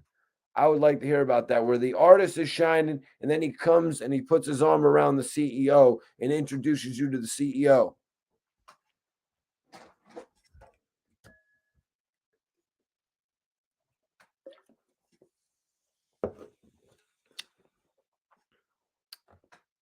That's right. Share this video, everybody. Let's go. Mikey T, the movie star, is here tonight. Akademiks is 2-0. 2-0 on Wack 100. Hassan Campbell's like 3-0 on Wack 100. Wack 100 is taking some L's, you guys, but will he be able to bounce back? I think, judging by the way that they say they love each other, they have love for each other, I got a feeling that Ack isn't really going to distance himself. You know what I mean? I don't think Ack will distance himself from Wack 100 all the way. You know what I mean? I think he'll still have him there because of the fact they respect each other to a certain extent. Biggie and Puffy, yeah, their relationship wasn't so much like Shotty and Tekashi because of the fact that you already really knew who Puff was. You know what I mean? You was no question of who Puffy was when he was all up in the videos. In the beginning of Shotty's career, people didn't really know that. Who is that? Who? That's Treyway? Oh, that's Treyway right there. But he was Shotty. You know what I mean? That's what I mean by that. Major salute, major salute. We got the GOAT of LA. We got the GOAT of LA in here, you guys. When you got the GOAT of LA in here, you turn up. You take a shot for the GOAT of LA. Where's the drinks at? I'm about to have. I was just playing. Biggie and Puffy. Yeah. That relationship right there, too. That was real friendship as well. Biggie and Puff was real friendship from my understanding, from the way that it was explained to me. I'm talking shoe shopping in the whole nine. You know what I'm saying? I'm talking about real shit that friends do out there building with one another. Dame Dash, yeah. Dave, that's something that came to my mind. Dame Dash and Jay-Z. You got Dame Dash in there popping more bottles of champagne than that, making Jay-Z shake his head like, damn, is that in the budget? Is that in the budget? Yep. Randy, didn't Little Bibby stop rapping after he found Juice WRLD and got his own label and Juice signed to it? Yeah, that actually did happen to a certain extent, Randy. But that's a little bit different, bro, because of the fact that Lil Bibby was actually, he was already really doing his thing on the scene. You know what I mean? Lil Bibby was actually doing his thing as an artist. He wasn't necessarily the favorite. You know what I mean? It's not like he was blowing up the charts and all that shit. But Bibby was making a major name for himself, and he actually made enough bread to move into other markets and, put his money up. Juice WRLD being one of those, investing in an artist, just like I believe he was investing in real estate. You know what I'm saying? From what he was saying on DJ Vlad's interview.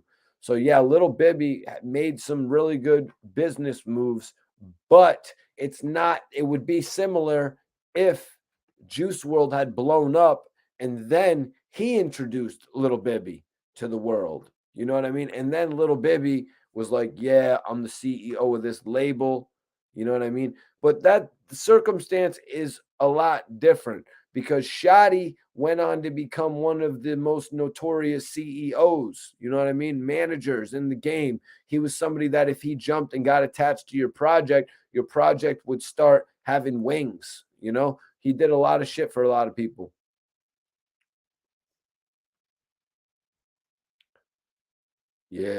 Yeah, Prime 2D. Yep, Juice was rocking with Bibby.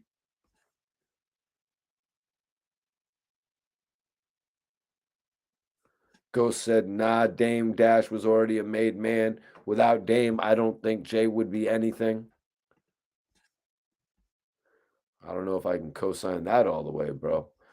But I appreciate you adding to the conversation for sure. Appreciate you adding to the conversation for sure, man. So let's see, where were we here? So Axe said, here's the thing. Here's what I'm trying to tell you. Wack came on Clubhouse with a very inaccurate representation for the energy and the mood that he had while he was at the interview. And I'm sure that annoyed the hell out of Akademiks. You know what I mean? Being the content creator. Wack was very friendly to everybody there. Did Wack say slick shit? Yes, he did. But Wack was very friendly to everybody there. Reek said, That's how you know street dude. His body language did not say friendly. The way he leaned up was not friendly. Wack came in. But hold on, Reek. Ack continued on, though. He said, I have on my YouTube when they first met. You're going to tell me two dudes happier to meet each other? Wack was like, listen, when I first seen him, I had no issues. But we can say he had issues with me months prior. We can agree that he had issues months prior, actually a year prior, because I had no idea.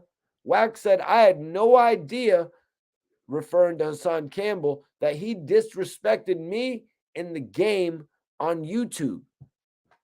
This dude already had a bad taste for me. Ack said, I'm not going to defend him on that. Wack went on. I had no bad taste about this man. So when I seen him, I thought we was cool. I didn't get irritated until he started getting extra'd out. You ain't like that. You ain't gonna see that. You drinking, you doing your thing. I'm being real. Ack, if I didn't think you would have got mad at me and blamed me, I would have just did what I should have did and locked up with him right then. So Wack held himself back, you guys, because he didn't want to break up the relationship that he had or has with Akademiks. He didn't want to basically sabotage this clip that Akademiks was putting together. And I respect that, but it's like Akademiks is giving you an opportunity to be in a video that's going to garner several millions of hits.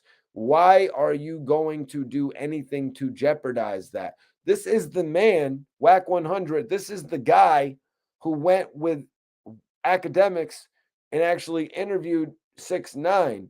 So why are you going to jeopardize this man's next major interview? You already did the impossible.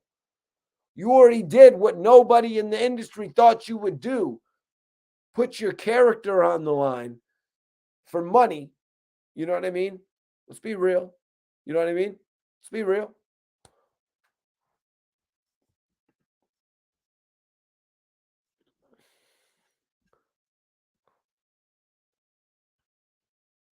Robert says they're doing it. They're doing it for the people and the ratings. Robert, man, salute to you, bro. Appreciate you for tapping in.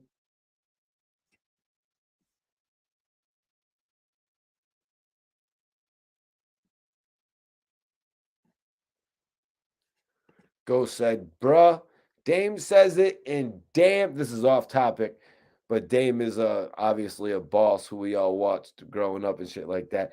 Bruh, Dame says it in damn near every interview when asked. Nobody wanted to touch Jay.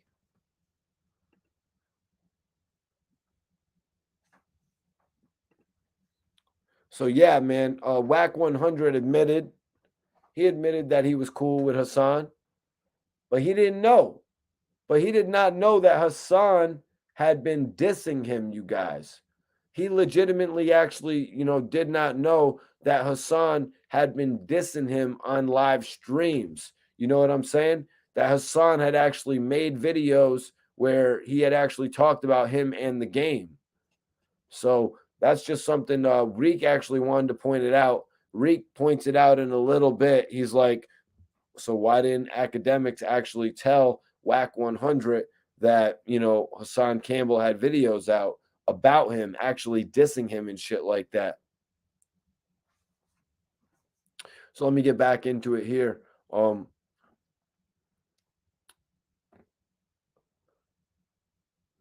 I didn't get irritated until he started getting extra out.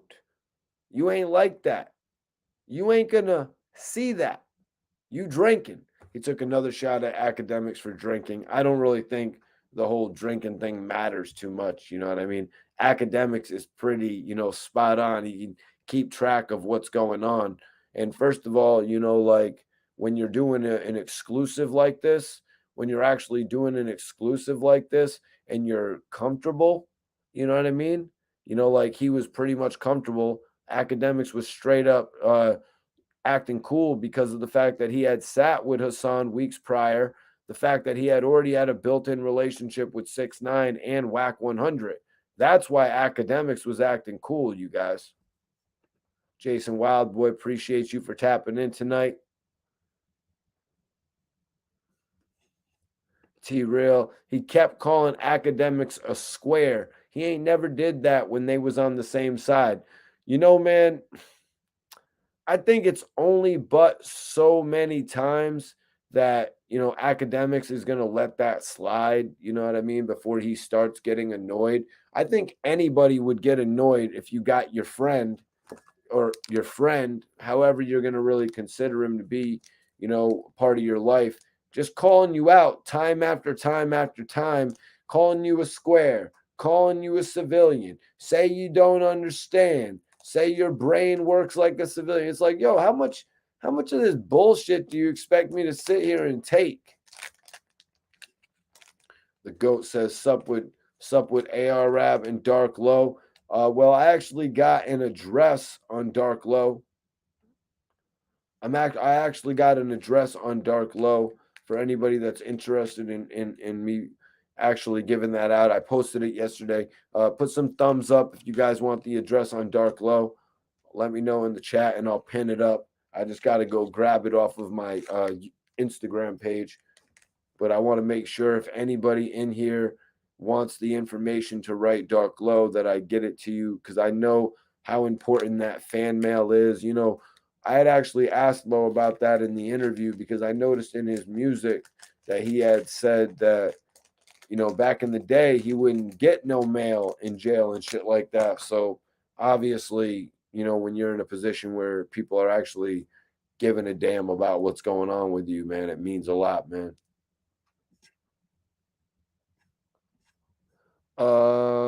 Chop Shop, what's popping, bro? Mikey, I'm just getting on. Please catch me up. Well, man, so last night, right? Academics called Wack 100 out on the Jim Jones information, you know, misreporting information. Simple as that.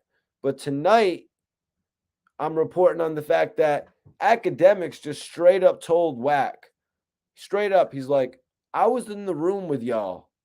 You did not intimidate Hassan. So Wack 100, he's getting his whole report slammed. He's getting his whole report that he went on Clubhouse stating, oh, I was in there calling dude a weirdo. I was in there dictating the conversation. I was in there running that shit. All of that information, Academics is denying it, y'all. Academics is straight up denying it. Academics said, I was in the room with you. You did not intimidate Hassan. Wack is like, let me ask you something. Was you drunk? Immediately bringing it back to the fact that maybe Academics was inebriated. You know what I mean? This guy sipping on something. I don't know what Academics' drink of choice is. You know what I mean? I don't know what he's sipping on. Me, I'm a Henny guy. It's either Henny or champagne. You know what I mean? I'm a Henny guy. But once you get a couple things of Henny back, it doesn't mean that you don't know what's going on in the room. It doesn't mean that you're going to forget the tone that people are using in conversation. Shit, when you're a little bit drunk, when you've had a drink, if anything, that shit's going to catch your radar a little bit more, in my opinion. Oh, dude said a little bit of shiesty shit. But Academics obviously knew there was slights being made. There were shots being taken. I mean, shit. Hassan Campbell said right to 6ix9ine, a rat is putting me on. He literally said a rat is putting me on, you guys. So what are you really saying here? You know, when it matters, what matters is the way you say something. It's not necessarily what you say, Academics explained. It's how you say it.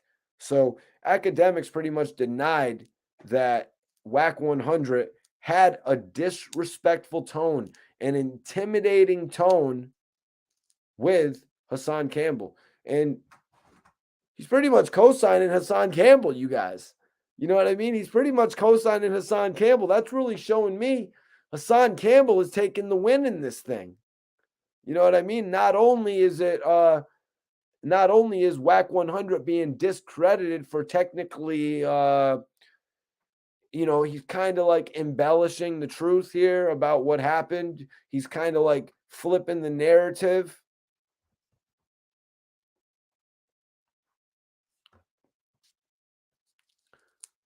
Bro, so Ghost. So Ghost, you're telling me that you voted for Jim Jones then, right?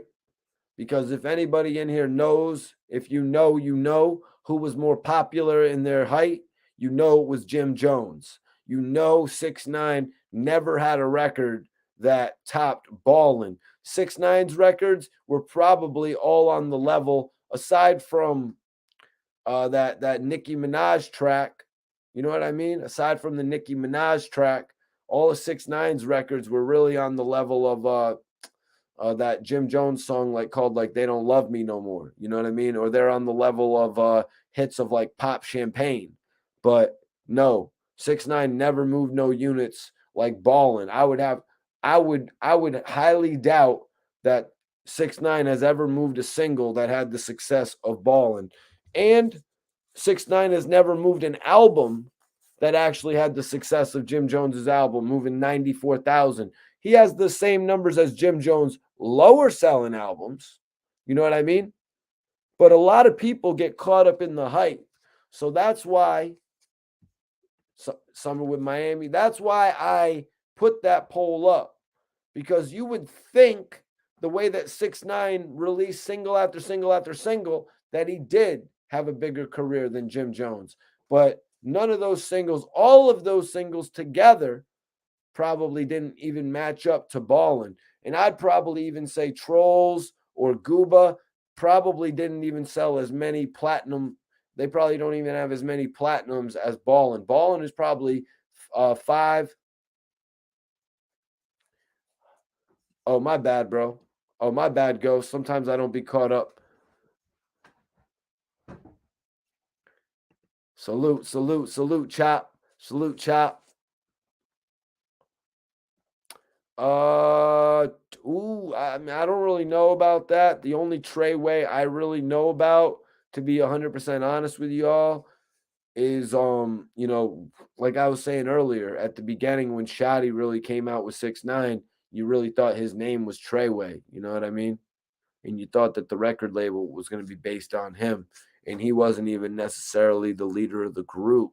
So that shows you how much pull Shotty has, period. You know what I'm saying? Mr. Irish, Jim never had no solo shit like 6ix9ine. Hate to say it. What do you mean? Ballin' was a solo record. There was nobody else on Ballin'. There was nobody else on Ballin'. And one of my other favorite songs that Jim Jones had was the Frenemies joint. Frenemies. That was one of my favorite Jim Jones songs.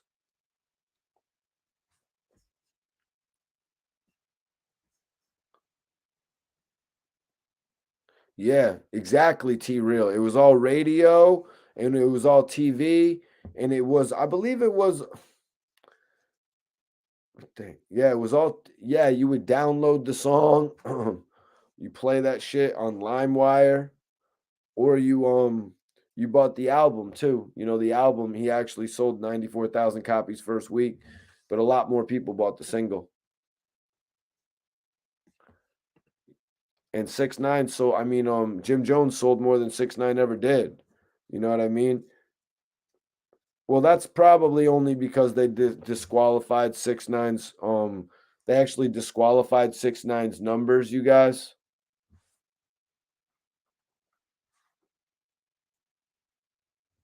they disqualified 6ix9ine's numbers and shit like that. Yep, I saw that interview with Shirley and Too Short. Yep, I guess he has no tattoos, which is kind of crazy. I don't have any tattoos either. I don't know if anybody really cares. I mean, Mikey T doesn't have any tattoos. It's going to show up on YouTube. DX, my guys in the building. Yeah, Wayne was rocking with the Dipset movement. He actually did records with Jewels. He did records with J.R. Ryder, Cameron. You know what I mean? He really came in and did a lot of work with Dipset, man. That was dope. That was right before he got extremely popular. You know what I mean? That's right before he got extremely popular. After he got extremely popular, the I Can't Feel My Face album, I guess it got leaked or it got shelved or something along those lines.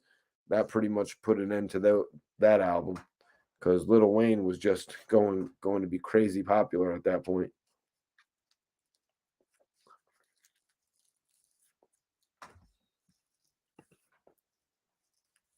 Yep.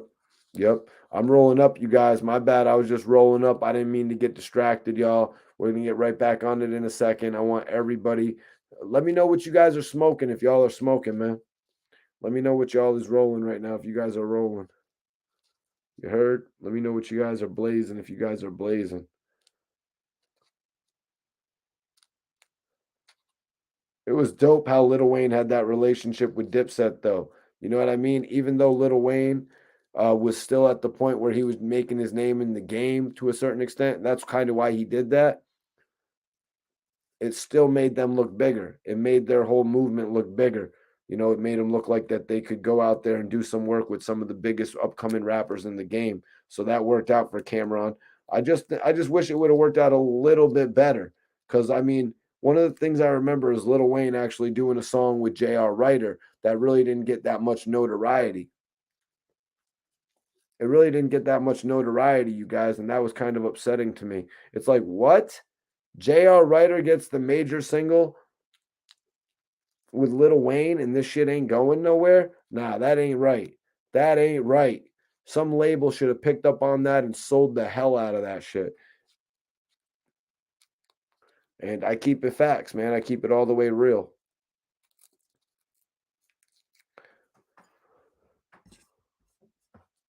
I'm about to roll up this bud. I'm about to roll up this bud smoke. Hope y'all are smoking good tonight.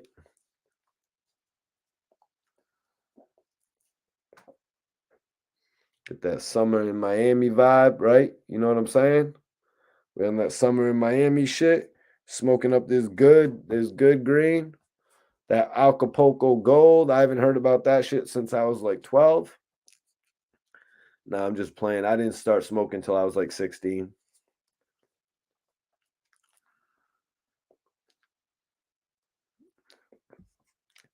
I think a couple versions of it came out, Ghost. Nothing really that was selling in the stores, I don't believe. Nothing official. I think they put out a mixtape beforehand, a preparation, you know, a prequel style mixtape. But no, we never got it, man. Sort of like Power of the Dollar. We never got that shit.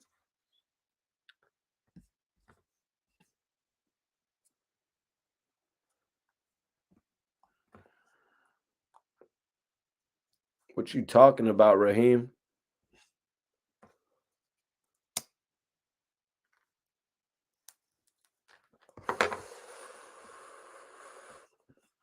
They said Lil Wayne copied Jewels' flow. I don't know if I agree with that. Damn! How is the poll 50-50 right now, you guys? Y'all really think 6ix9ine is on Jim Jones like that? Y'all really think that 6ix9ine is on Jim Jones right there? Who was more popular at their career height?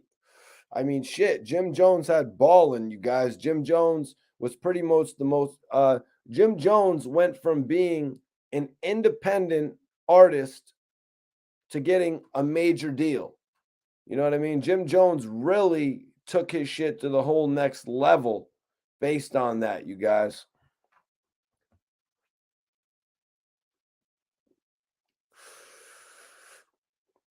Oh shit. Randy's smoking on that Gary Payton. Mr. Irish, they got the same money, and Jim been doing it 20, 6ix9ine's been doing it 5 years, maybe. Hey, yo, that's a good point, Mr. Irish. That's a good point. I never rule out facts, man. I never rule out good points, man.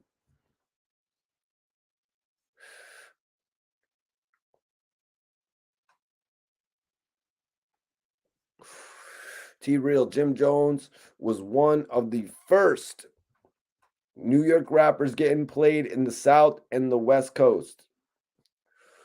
Jim Jones was one of the first New York rappers getting played in the South and the West Coast.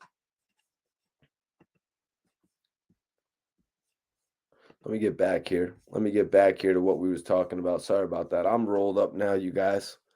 Act, act. Oh, so like I was saying, Reek had said, "Why do you think Act didn't tell you Hassan was talking shit about you in game?" Act said, "When you're online, when you're an online commentator, at some point you said something about everyone." Very good, right there to clear that up, Act. I'm gonna actually use that. When you're an online commentator, you've pretty much said something about everybody. I'm going to use that one. Wack said, "Are you calling me an online commentator?" Act's like, "No, I'm talking about Hassan specifically. He has spoke on everyone in the music, and I've seen his videos. Well, I've seen the title of them, and it's never something super complimentary." Wack 100 got, told that by Akademiks. Ack pointed that out that, just because he had actually dissed Game earlier on, it's nothing really different than what he's doing to any different type of artist. He's pretty much an online commentator. He's a YouTuber. Hassan Campbell goes on YouTube and he gives his opinions on different things. It was bound to happen that he spoke on the relationship that the Game had with Wack 100. It would only make sense. That's one of the biggest things about the Game's career now. We've always known who the Game's managers were, because he's had some pretty high profile managers. Huh. Randy says, "Can't feel my face got shelved," which sucks. Yeah, it definitely sucks that that album got shelved because I really looked at that. You guys, I really looked at that like it should have been Joel Santana's third album. That's kind of how I feel about that. A lot of people that I've spoke with about that say, "Mikey T, you're bugging, da, da, it would have been a group album or whatever. It would have been a duet. Bro, that would have bin Joel Santana's third album, and then he would have put out another album after that. It's simple. It's simple right there, man. It's pretty simple to me.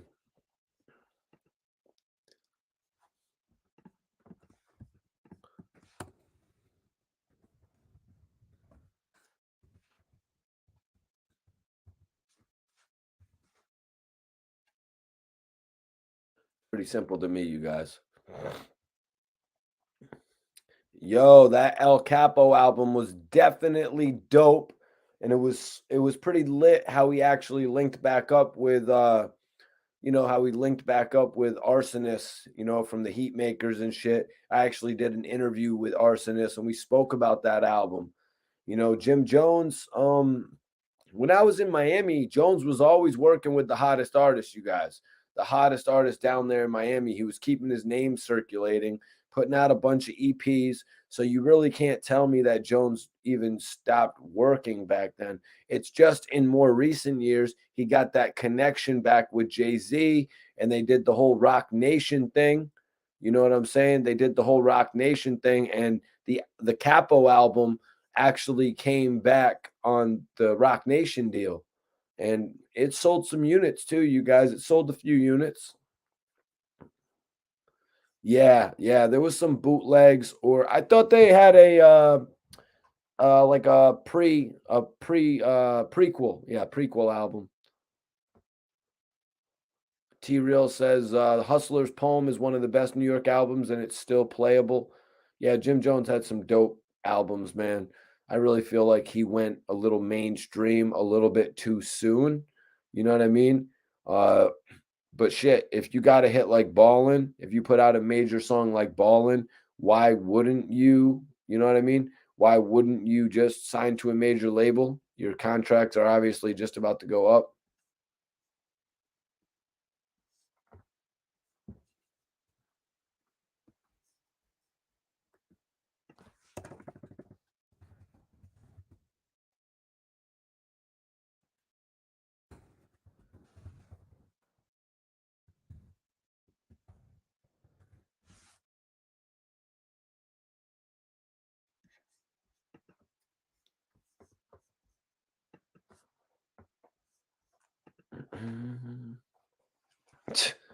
I hear you, Rob. I hear you on that one, bro.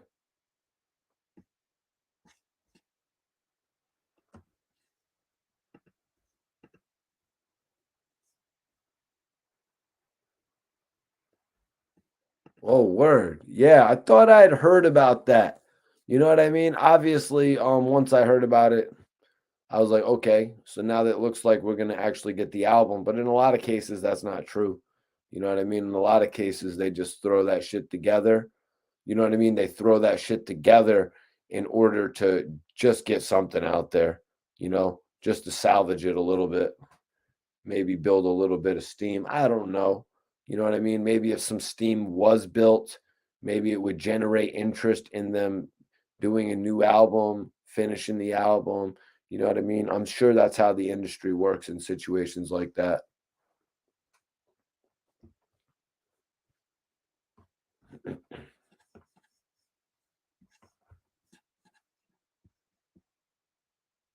What was that? What did David say? What did David say? That Machiavelli Dillinger? Oh, the Tupac and Daz album? Simple question, who has more classics? I mean, shit. Jim Jones has some dope music with Stack Bundles and Max B too. I would probably say like the Jim Jones and Max B song and Stack Bundles. What's it called? Comfortable. I just want to smoke blunts with you. You know what I mean? Whatever it was called. I think their records are better than anything that 6ix9ine has ever put out right there. So just the little catalog that Jim Jones has with Stack Bundles and Max B is better than anything that 6ix9ine has ever put out, in my opinion.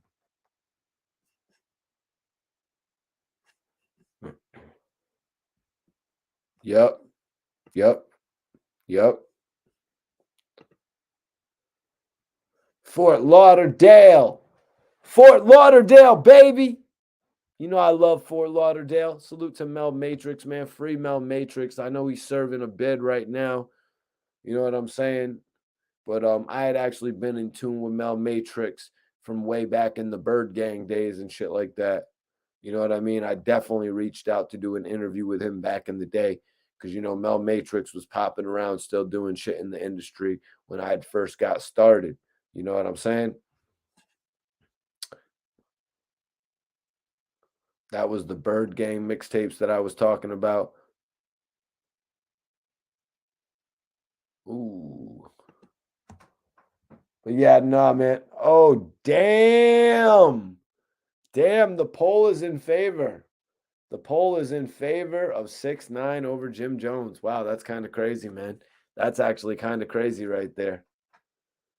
6ix9ine took the poll 52% to 47%. I know that statistically doesn't even add up, but that's what the poll ended up being.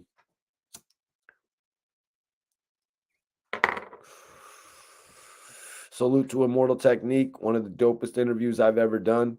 I might have to re-release that interview. Really enjoyed the opportunity to get and sit and interview Immortal Technique, man.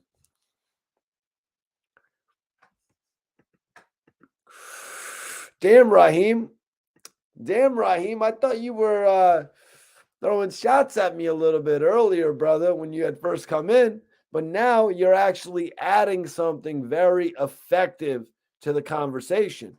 Raheem says, truth be told, 6ix9ine is much more marketable than Jimmy all across the board. Yeah, if Jimmy could have kept that ballin' image up, if Jimmy could have been balling everywhere he went, or more importantly, if Jimmy could have been balling on every single track, then he would have kept that marketability. 6ix9ine was able to keep that same steam from track to track to track to track to track, which gave him, as Raheem is saying, much more marketability all across the board. Jim Jones never really could live up to what he did on balling again. You know what I mean? None of the records even sounded similar. Jim Jones's best chance would have been to do a Bird Gang album, which he did, but it should have only been with Max B and Stack Bundles, a trio album. And Mel Matrix, throw Mel Matrix in there too. Keep the group a little bit smaller though. But when you start adding in other people, man, then you lose members of your group and you still put the album out. It's just kind of crazy. I'm just saying, that's one of the reasons I didn't cop the album. I'm just being real, Jimmy. Had an opportunity right there in front of him. I mean, I could talk about some other people who had opportunities right there in front of them, but they didn't jump on it.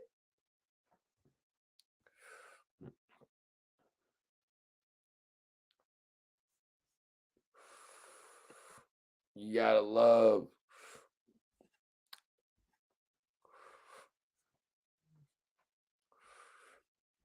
I hear you, David. Mega Man still in the chat. Appreciate you, bro. He says Jimmy didn't use the internet like 6ix9ine did for popularity. Yeah, Jimmy had, just fan base. You know what I mean? Jimmy was touring all over the I guess you could just say the whole United States. I mean, I would say the tri-state, but you got to imagine he was making a lot more tour stops than just in Massachusetts, Connecticut, New Jersey, New York, Philly. You know what I mean? You got to imagine he was doing a lot more when he was really going out and doing all of his touring, So Jim Jones's major way of actually promoting himself was going from city to city and touching all of these people, literally thousands of people every night, and building. And, they were also selling merchandise too. They're selling merchandise, they're selling CDs hand to hand, they're selling CDs in the stores. You know what I mean? So they got a lot of different streams of income coming in. Shit, they were even doing the alcohol. You know what I mean? Then you got to take into consideration the fact that you got Cam, Jewels, and Jim doing a show together. Well, they're all going to go do their own after parties as well. More bread.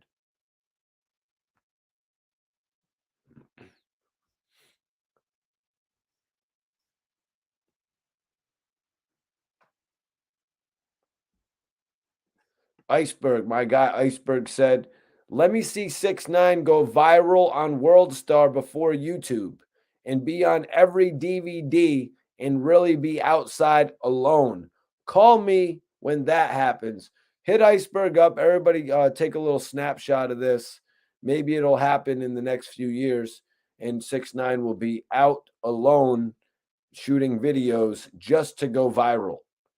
Sounds like a method that 6ix9ine could actually use to go viral, Iceberg. I think you might have just given him an idea. Hold on. So you're saying I can go out to the hood and shoot a video on my own and it'll go viral.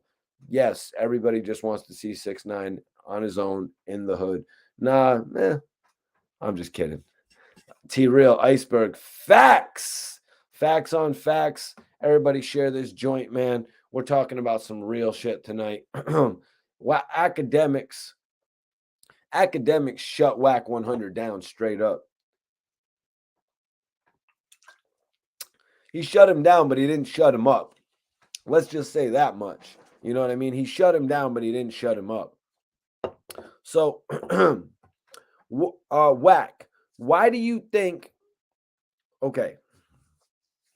Wack said, Ack, you got to understand, slick. You got to understand, slick shit is disrespectful. Ack said, Wack, why do you think he didn't address it in a serious tone? Everyone here clearly agrees with your rundown of the events. Wack is like, when we walked out, yo, Wack, I want you to meet my mans. So Wack is giving us a rundown of what happened when he left with Hassan Campbell. He said, when we walked out, Hassan is like, yo, Wack, I want you to meet my mans. Wack, my mans wants to take a picture. What bothered me about this is the man already had a problem with me. If I walk into a room with a person I have a problem with, or that I never met, I holler at him. Like, yo, come here. Let's holler. Let me holler at you real quick, is what Wack 100 was saying. If Wack enters a room and he sees somebody that he had an issue with, he'll always go up to them and holler at the issue. Now, Hassan Campbell had broke it down that when he first saw Wack 100, he did holler at him about the issue. He said, Wack, why did you put me on mute on the clubhouse? Hassan was really tripping about that mute shit. You know what I mean? When in reality, Wack 100 was just trying to save his interview. You know what I mean? Like, come on, let's be 100% real. Why are you going to give away the conversation? Every single day, Wack 100 is giving away clubhouse conversation like 50 Cent was giving away G-Unit mixtapes. You got to save your get rich or die try-ins. You got to save the massacre. You know what I mean? You got to save your power of the dollars and your guess who's back. But Wack 100, every day he's on that clubhouse treadmill. You know what I mean? He's Wack 100's on that clubhouse treadmill, you guys, churning out tapes like 50 Cent was with, you know what I mean? He was churning out tapes like 50 Cent and Who Kid and Banks and Yayo, putting them out for free. Yo, man, we're going to do every song on the radio and we're going to put it out for free. And I'm just going to make all these cool hooks that I'll never be able to use later on my own albums. And that's kind of what 50 Cent did. And he burned himself out. 50 burned himself out to a certain extent, you guys. Wack 100 going on Clubhouse. How long until he burns himself out? I mean, personally, I feel like he's given away the content for his podcast on Clubhouse. He should have responded to Hassan Campbell on his podcast, not on Clubhouse. That doesn't make any sense. Further than that, it doesn't help to establish your brand that you're trying to create.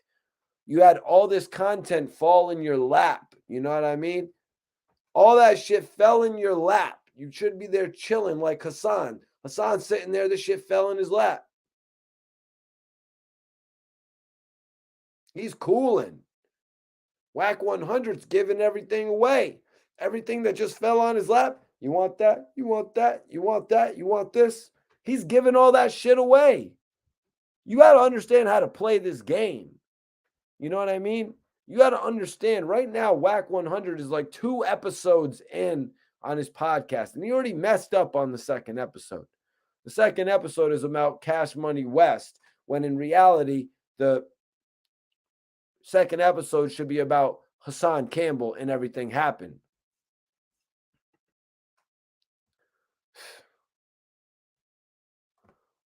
Iceberg.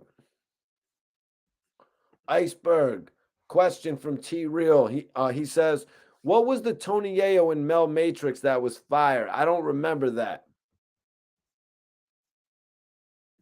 Yo, too many issues. You late, bro, but it's all good. I appreciate you for tuning in. Appreciate you for tuning in, bro. Major salute.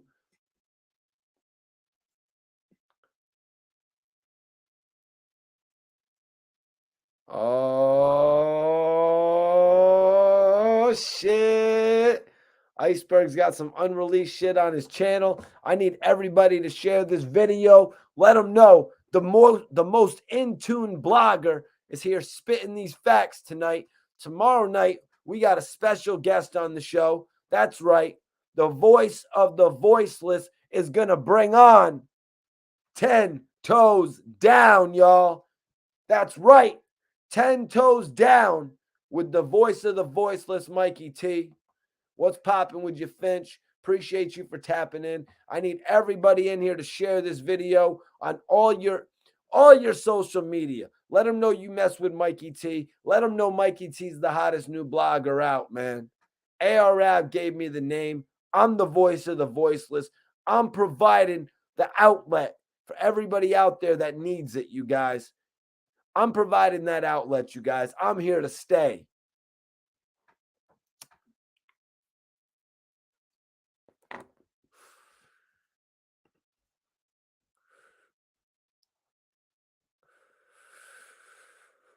So Wack explained what bothered him.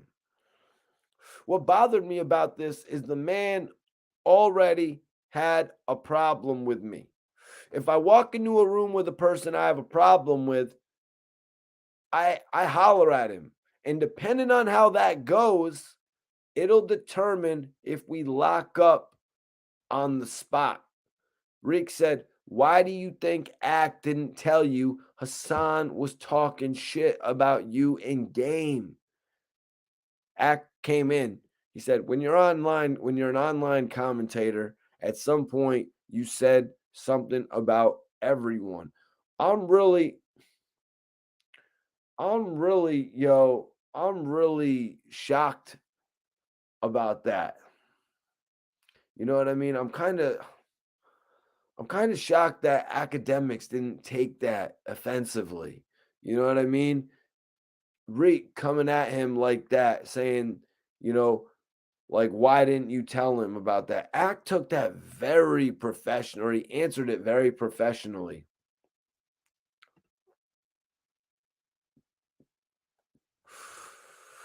Smoking on Truffle Monkey. Never heard of it, bro. Never heard of it, bro, but it sounds cool.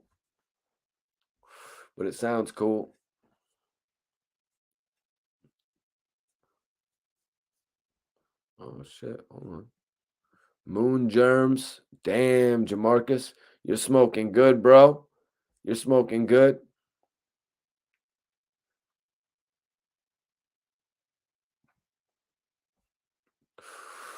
I'm smoking on some biscotti tonight. Let me see if I can show y'all what this biscotti looks like. Pretty good. Looks pretty good. I'm not disappointed with the biscotti, to be honest with you guys. Even though it's a low percentage, I'm not really disappointed with it. I'll be real with y'all. It could be a higher percentage, but I'm not going to trip on that.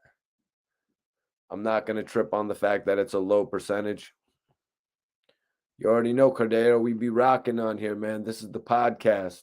This is the live podcast of all podcasts. And I hope everybody tunes in tomorrow night because I got a very special guest. Yo, Drew, let me ask you, since you're asking Bar. Oh, are you in 1 second. What city y'all in? What city y'all in, man? Oh shit, hold on 1 second. 1 second. Oh my god, my guy just went live. My guy just went live, so I'm gonna send this video to him. Maybe he'll tap in after.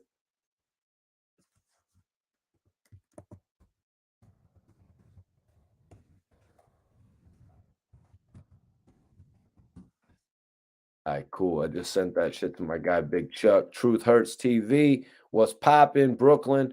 Where did you see that? They got dispensaries open in New York. You saw that Truffle Monkey? I ain't really I'd never really seen that shit, to be honest with you.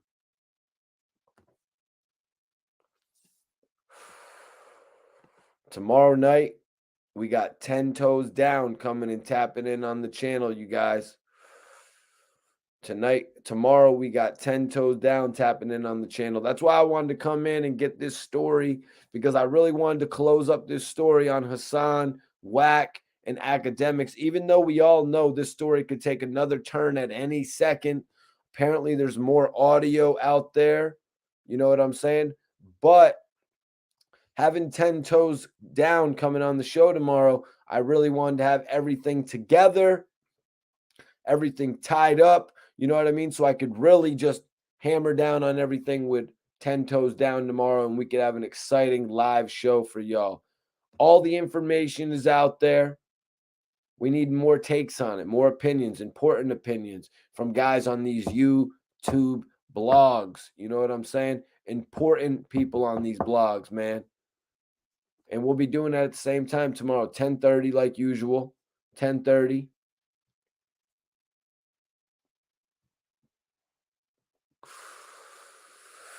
Oh, word, that's lit, man.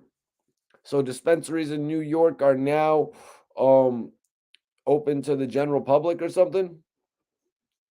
Shout out to Brooklyn. I'm in Queens. I love it. We got Brooklyn and Queens in the building. Everybody that's not sub to my channel, make sure you guys sub right now. Don't ever miss out on this live content, man. We're always talking about the real shit. And speaking about the real shit, man, let's talk about what Benzino called 50 Cent, you guys. Benzino called 50 the first 6ix9ine, y'all. 50 Cent was called the first 6ix9ine, y'all. What did he say, man? He's the first 6ix9ine. He's the first hip hop rat. Now, Benzino might have said a few things that he's gonna get called out for. We'll have to see what happens in his interview with Sean Prez. I'm really interested to see Benzino link up with the dude Sean Prez again. I'm sure that'll be all over Vlad TV. Him talking about this big issue with 50 Cent. Now, you guys may or may not know, I actually met Benzino in the past. I've actually done several interviews with Benzino. Benzino actually told me about this incident. You know what I mean? Benzino told me about the incident where he first met 50 Cent. I was like, well, what happened, man? You weren't, I know you're cool with Ja Rule, so what happened when 50 Cent came into your studio? Well, Benzino explained to me, he was like, yo, Mikey, I didn't know Ja Rule at the time. He didn't know Ja at the time, you guys. He didn't actually know Ja at the time, so he really had no ill feeling for 50 Cent. We all know later on in history, Benzino would pretty much be the only person aside from Fatal Hussein. Can you guys tell me in the chat, was there anybody else that sided with Ja Rule?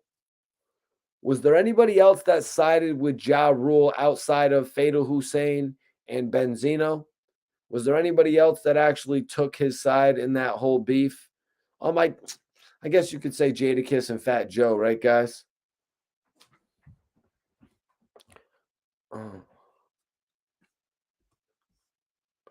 Yeah, that whole situation, man. Benzino actually somewhat got involved with 50 Cent. Yeah, Eminem just totally went in on 50 Cent. Eminem totally went in on 50 Cent. No, Eminem totally went in on Benzino with 50 Cent on the Hail Mary track. So, you know what I mean? They all pretty much got destroyed by Shady Aftermath, the three-headed monster at that point, you guys. So after that, Benzino pretty much stopped dissing 50 Cent. He took himself out of the equation. You know what I mean? Even though he would diss Eminem here and there. And I guess that whole thing is over now. Yep.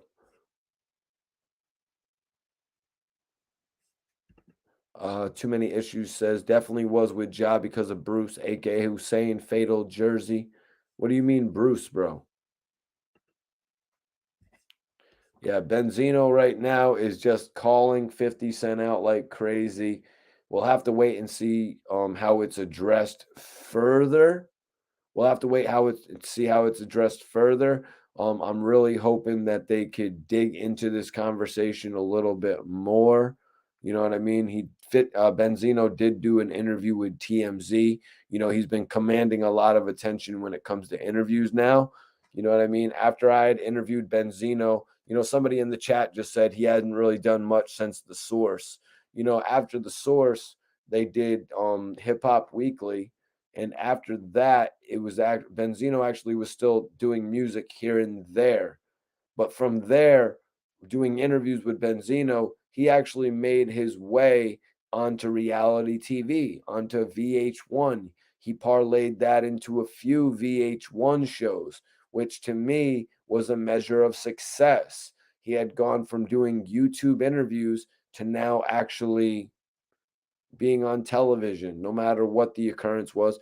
I actually got to see Benzino and Stevie J together. I met Stevie J. I remember I gave Stevie J some of my weed. You know what I mean? I'll never get that weed back that I gave Stevie J. Why did I give Stevie J that weed that time? He was a good dude. You know what I mean? He was a good dude. For some reason, Stevie J came up to me when I pulled up to the compound. Yo, Mikey, I'm gonna need to get some weed, man. I need, not that I sold it to him or anything like that. Stevie J was my guy, showed me a lot of love. In that studio, they really gave out weed very frequently. They're good dudes there, man. But yeah, that was my little story about Stevie J. Maybe I'll talk about Stevie J in full at some point in time. You know what I mean? Hell of a character, man. I actually knew Stevie J before he became that guy on Love and Hip Hop.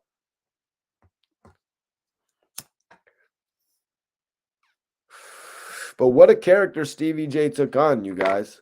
What a character he took on. Very, very interesting guy when you put the damn camera on him. Who would have thought? I would have never thought that. I just thought he was, a former producer that worked with Puffy during the golden era. You know what I'm saying? That's all I was. Then you put the camera on. This dude is he's all types of a player. He's got all types of slick talk going on. It's like, what? I didn't see none of that. You wasn't acting like, you know what I mean?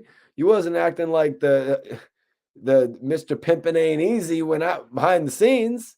You know what I mean? You wasn't acting like Dame Dash in the PIMP video, but whatever, it is what it is. He was doing his thing.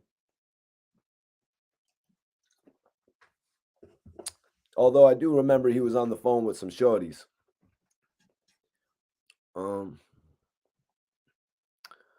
Yeah, Randy. Yeah, Randy.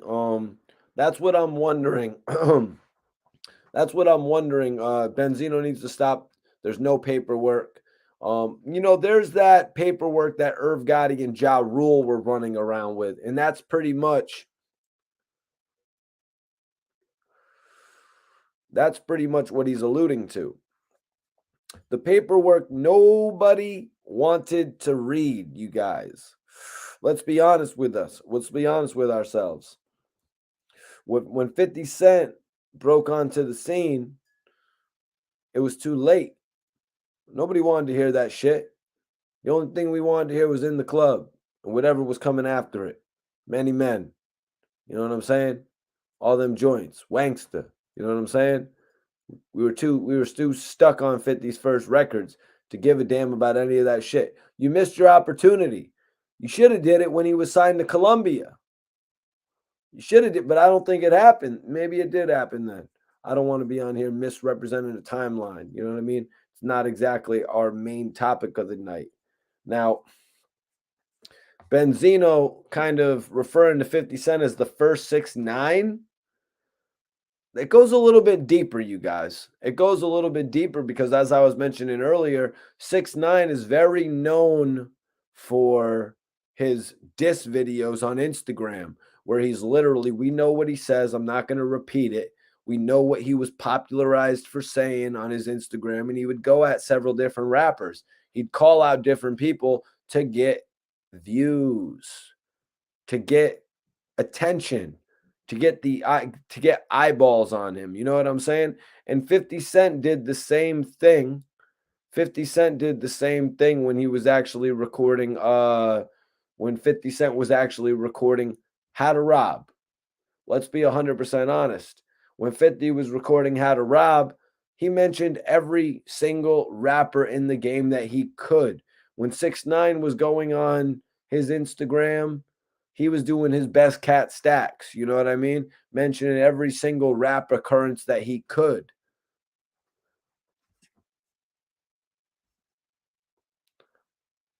Yo, yo, yo, what up, Mondo? Appreciate you for tapping in, bro. That's love, man.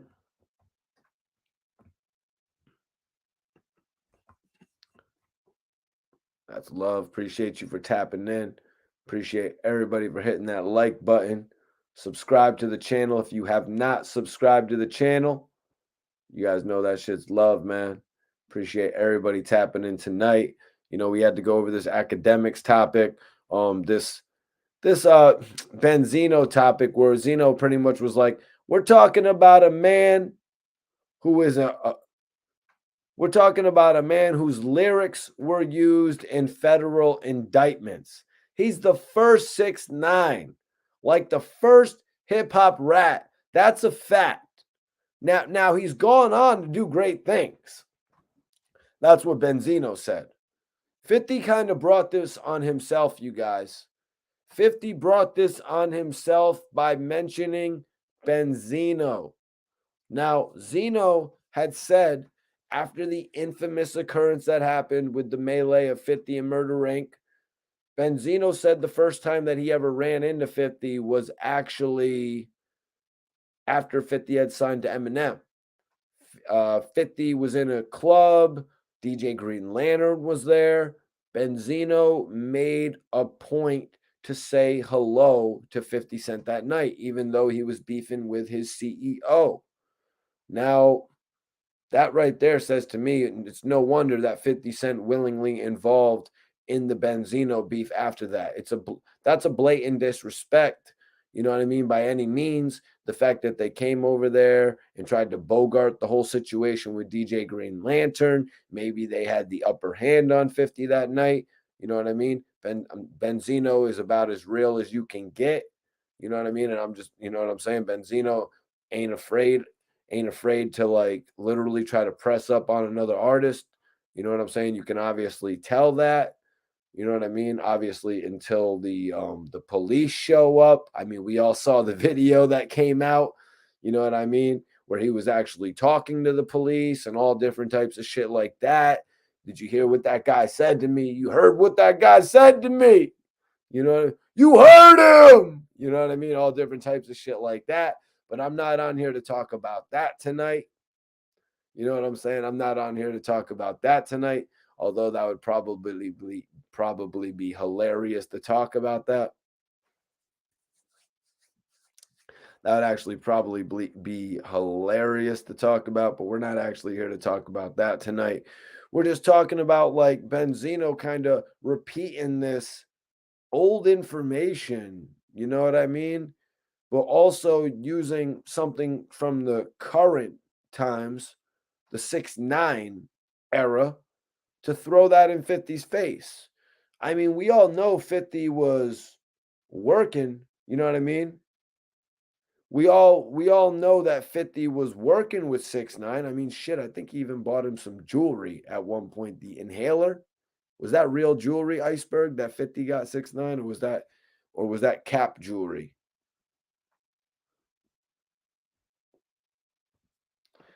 Too many issues, Mrs. Cat Stacks. I remember actually meeting Cat Stacks one night. Styles P was pissed off at me because I actually filmed Cat Stacks, It's Biscuit, and Styles P. We were all in the club and shit, and I filmed like a video of everybody that was in the club that night. You know what I mean? And Styles P went off about me releasing a video of him in the club with Cat Stacks. It's like, bruh, I was just filming what was going on in the club that night. It's Biscuit brought out Cat Stacks. I was actually rocking with It's Biscuit at that time. He introduced me to Cat Stacks. You know what I'm saying? Styles P was there at the club. This was in Florida, Fort Lauderdale, I want to say. You know what I'm saying? So that was kind of happening all the time. When you would go to a nightclub, you would film the main artist that was there, but you would also film all the supporting people that were there. Like I filmed Mace's performance at one point with DJ Nasty, and Kaylin Garcia was there from Love and Hip Hop. You know what I'm saying? And obvious, you know what I'm saying? Like, but Styles P was just like, why the hell is it filming me with Cat Stacks and da da da da da? And then I sounded back off on him on Twitter, but that's back in the day. Styles P is one of the OGs and shit. So obviously I was very sympathetic to that. You know what I mean? If a rapper ever reaches out to me and he's like, yo, Mikey T, I really don't appreciate that, or I don't like that. I'm always pretty open with that artist to be like, yo, I got no problem taking that down, man. I got respect for you as an artist. You're one of the reasons that I'm even doing this in the first place. You know what I'm saying? So yeah, I more than likely 9 times out of 10 when dealing with the artist, I'm overly open to whatever they want to do, because they're the ones at the end of the day who are providing us with the content, actually jumping on our channels, to make, you know what I mean, to make all the people watching, happy viewers and shit like that. Because that's what, at the end of the day, that's why we're watching these interviews and shit like that. Yep. Yep, Styles P spazzes on Mikey T for filming him with Cat Stacks, the exclusive story. Yep. Yep. Appreciate you, Prophecy. New Jersey in the building. Major salute to New Jersey in the building tonight. Got love for Jersey. Hell yeah. Let me light my chronic back up. Let me finish my Red Bull because we is getting lit tonight, you guys. I'm the Red Bull guy. I'm the Red Bull guy, y'all. I know 6ix9ine is trying to pull out with the Red Bulls. 6ix9ine, you stick to your 99-cent coffee from McDonald's. I'm the Red Bull god. You know what I'm saying? I got the wings over here. 6ix9ine, you keep on going to McDonald's and getting your free coffee with your McDouble purchase. I'm drinking the Red Bulls. You don't need to use $5 out of that $20 that Wack 100 cash apps you for a Red Bull. Leave that to me.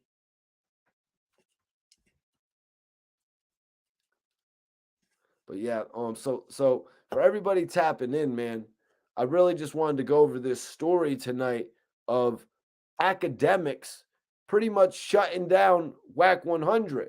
If you're tuning in again from last night, you know that I went over the fact that Wack 100 was reporting inaccurate information about Jim Jones. How was that revealed? Akademiks, you guys. Akademiks is bringing all of this to the center of attention. Akademiks is bringing it to the center of attention that Wack 100 is not 100 when it comes to his clubhouse and podcast reporting. He pointed it out about the incident that happened at Philippe's Chow.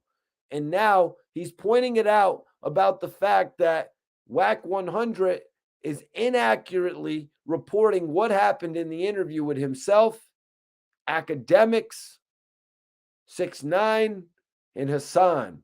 Wack 100 is giving the internet, he's giving the community an indication that he had a very aggressive energy, an energy where he was ready and willing to engage with Akademiks, with Hassan Campbell.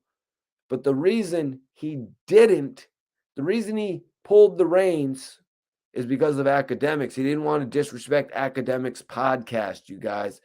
He didn't want to disrespect the man that is giving him he's giving him light. He's giving him attention. You know what I mean? He's giving him shine.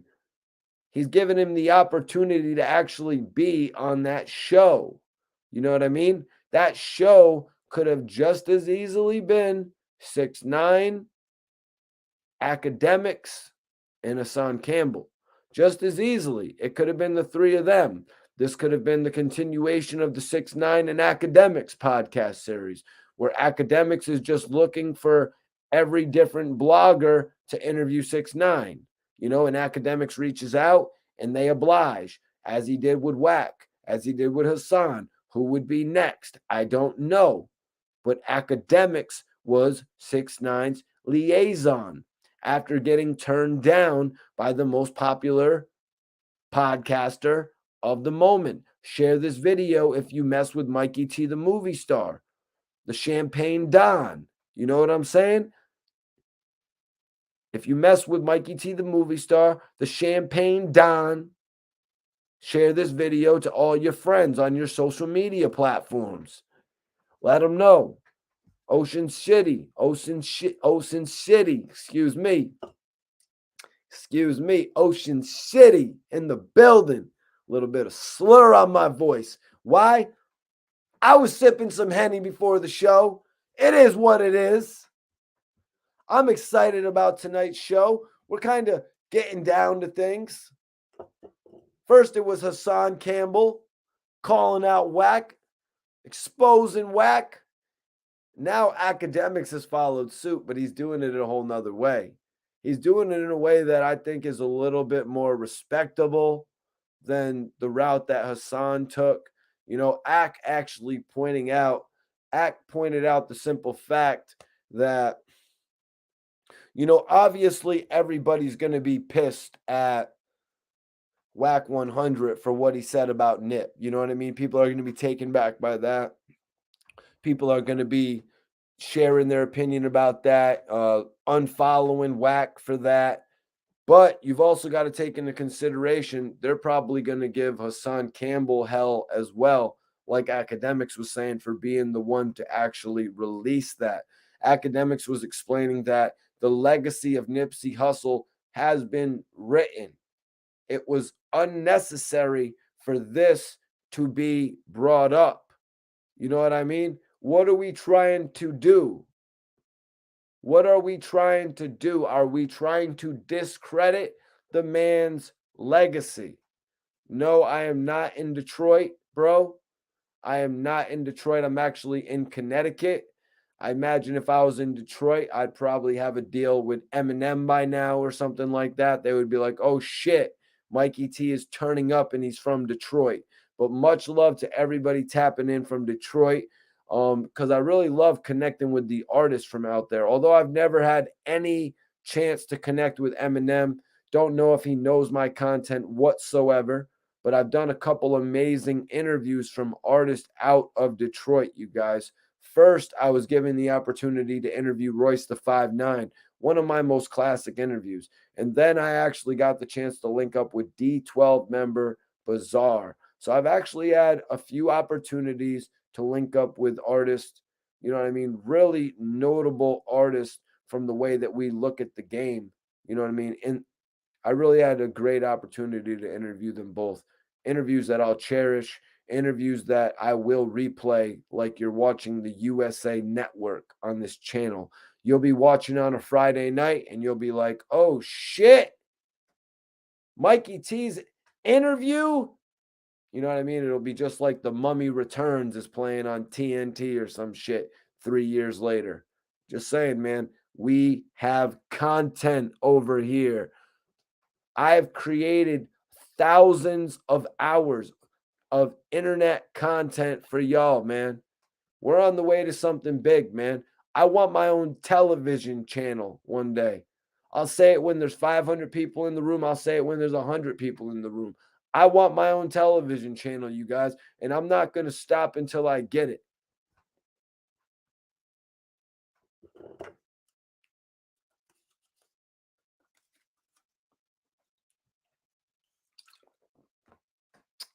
Need my energy, you guys.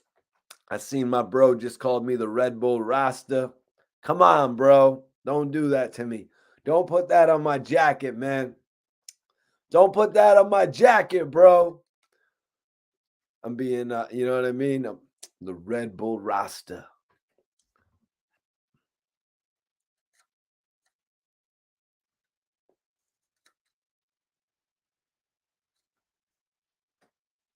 Mondo says, I don't like any of those YouTubers. They're entertaining nonetheless, but ratchet. So where do you put me, Mondo? Where do you put me on the list, bro? I guess you don't think I'm that ratchet.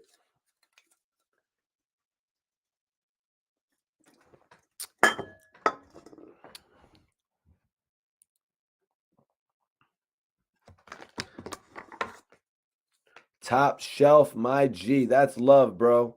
That shit's love right there, man. Now, I bet y'all are wondering, Mikey T, why are you going so hard and saying Akademiks called out Wack?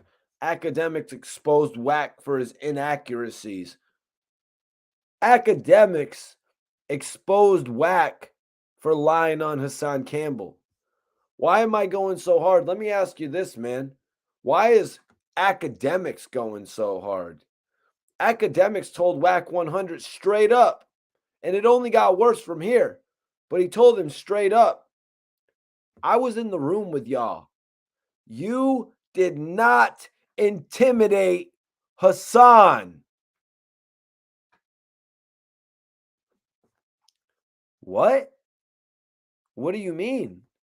Wack 100 went all over Clubhouse. He told everybody that would listen that he literally dragged Hassan. He literally told every single person that would listen. He made believers out of all the people out there who wouldn't go watch a podcast that was a few hours long. They'd rather watch the little clips. Well, watch that clip where Hassan and Wack 100 met each other for the first time. Watch that clip. Akademiks points out that they were all smiles. You never seen two people happier to meet. I mean, I'm not gonna. I seen two people happier to meet. I remember the first time that Rick Ross met Bangum Smurf. Rick Ross was acting like he met Lil Wayne the first time that he met Bangum Smurf. So I've seen people happy to meet. I was in Trinidad literally filming Rick Ross meeting Bangum Smurf. When I saw the excitement on Rose's face, to me, it looked like he was meeting Lil Wayne. I was like, God damn. I was like, Bangum Smurf has these guys feeling that way. And I told Smurf that one time. I actually told him that, I believe.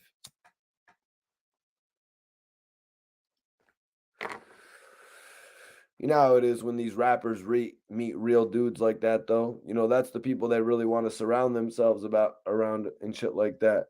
You know what I mean? Those are the people that they really want to surround themselves around.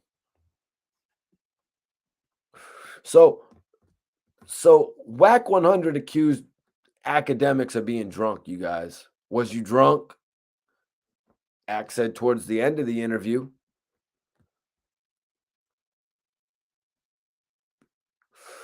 But Akademiks was standing on what he said.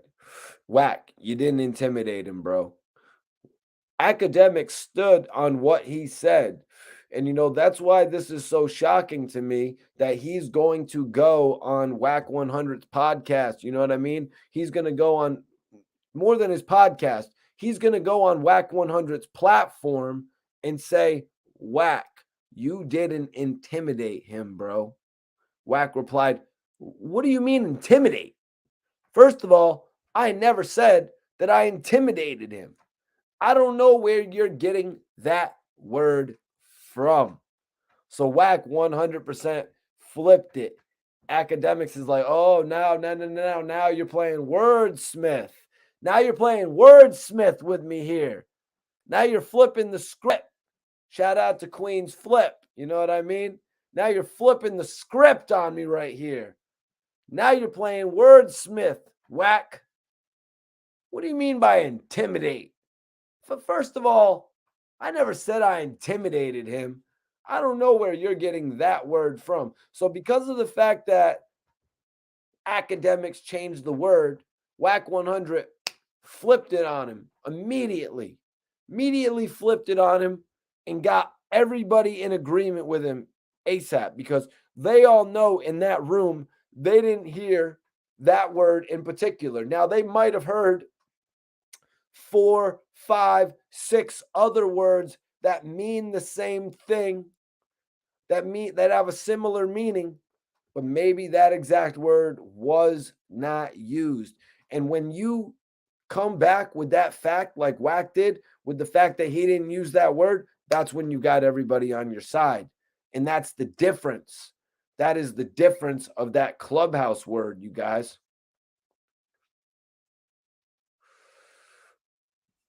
What up? FMA, appreciate you for tapping in. Major salute. Yes. Major salute to Tifi, man. Free my brother Tifi Bay. He's one of the rappers in Philly that gave me opportunities to interview him, and I really appreciate him for that. He actually keeps in contact with me, you guys, through social media. It's great to hear from Tiffy Bay when I do. I be keeping him in tune and letting him know what I'm doing and shit. Not too frequently, but when he does hit me up, I let him know that I'm out here doing these blogs and shit and staying consistent. Randy says, yo, Ack is for real. Plus, he likes to get drunk and has light bulbs, folks. Yeah, Akademiks, he's keeping it all the way real here. One of my friends had told me, like, Akademiks right now is regaining all of his credibility. I was thinking about that. You know what I mean? I was thinking about that. And, back in the day, a few years ago, more than a few, because we all know what we just went through for a few years and now everything's starting to get normal. So, like, more like 5, 6, 7 years ago, a lot of people were questioning, you know what I mean? You know what I mean? A lot of people were questioning Akademiks, calling him out, discrediting his facts or discrediting his opinions. You know what I mean? But it got to a certain point where Akademiks, he became bigger than all that. His word became bigger than all of that. And then all of the other major artists started to acknowledge him. I really think it started with Little Reese. I might be a little bit off, you guys, but I really think it started with Little Reese. And then I want to say French Montana solidified it. You know what I mean? More so than just the Everyday Struggle show that he did with Joe Budden. I want to say those two things to me solidified it for Akademiks. Oh, bro, did you just call me 2 Cent? Is that gonna be my is 50 Cent and I'm 2 Cent? 2 cents. 2 cents, baby. I like that. I could be 2 cents. That's almost a better name than 50 Cent. Make 2 cent, get 2 cent 50 times and make $1.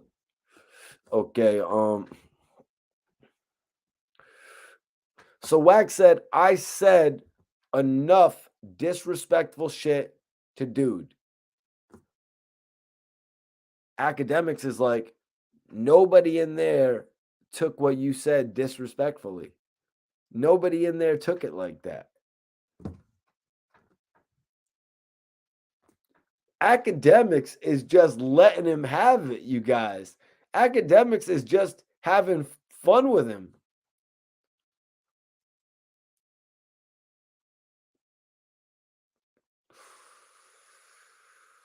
Mondo, what are you talking about? I don't get your comment, bro. Say that again.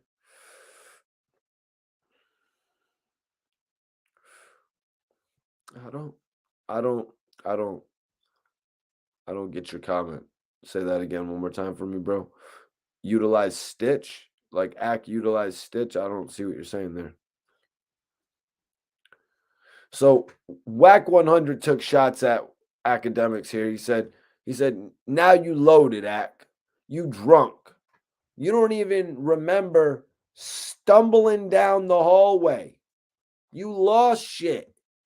You don't even remember shit. But that's beside the case. Wack can accept Akademiks. You know what I mean? Wack can accept Akademiks for his drunk ways. You know what I mean? As any friend should be able to. You know what I mean? Okay, Akademiks likes to sip whatever he likes to sip. Maybe he likes to sip Bel Air. Maybe he's a Douce guy. I don't know what he's rocking with. You know what I'm saying? Shout out to Memphis Bleak and Douce. But whatever Ack likes to drink, he obviously felt comfortable enough. He did say he did nudge Wack because Wack was getting a little crazy with the questions or whatever.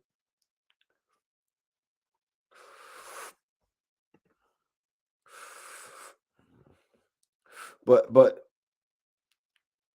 Wack just went off here. You know what I'm saying? I'm going to tell you why your ears work different. One thing I can give you, and I love you for it, you let people know you're a civilian. I'm calling the police. What a street guy hear and what you hear as disrespect is two different things. I'm going to be real. First time I violated that dude is when he asked 6ix9ine about that money. And before 6ix9ine can answer, I said, F that. We ain't giving him shit. Wack called the shot. Akademiks came back in. That was not your tone. That was not your tone. That was not your tone, Wack. You got audio for everything else. Can we play the audio? I want to hear it. You got the same type of tone? Wack said, "Did I say those words though?" Ack replied, "But did you say it in that tone?" Akademiks calling him out on this one, you guys. Akademiks, Twitch. Oh, Twitch. I see what you're saying. I'm like, Stitch. But yeah, that's the biggest point that Akademiks wanted to go in there and make. You know what I mean? Because a lot of people are getting information misinterpreted about this interview. You know what I mean? And I'm really just surprised that Akademiks went in there and shut him down. I know a lot of you guys got to be surprised. I'm going to put it up in a poll.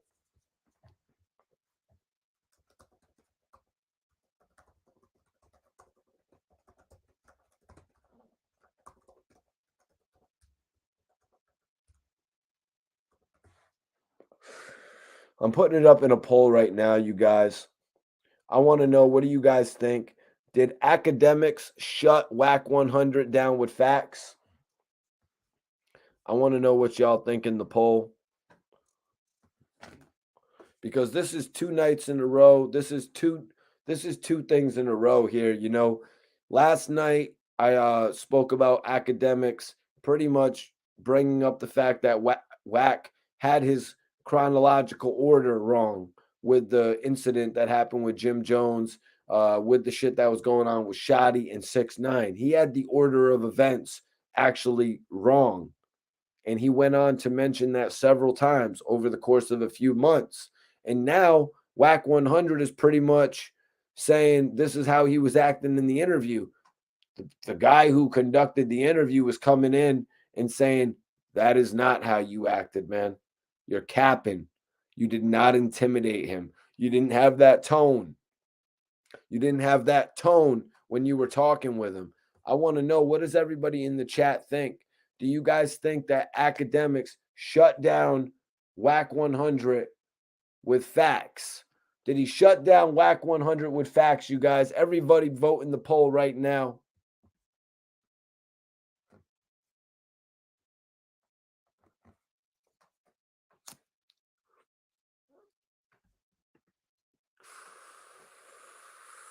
Salute, my guy. Salute. Appreciate you for tapping in, Dewar. Appreciate you for tapping in, Duke. Major salute everybody tapping in tonight. If you're just coming in, Twix, what's popping? What's popping? If you're just coming in, you guys, vote in the poll. Did Akademiks shut Wack 100 down with facts? Did he shut him down, you guys? I want to know what y'all think. You can vote in the poll right now. So far, 93% of the vote says yes. So far, 93% of the vote says yes. Listen, you guys, if you're not following me on the gram, I want everybody on here. If you're not following me on the gram, I'm going to follow everybody back who follows me right now. Whoever follows me based on this video, I will follow you guys back.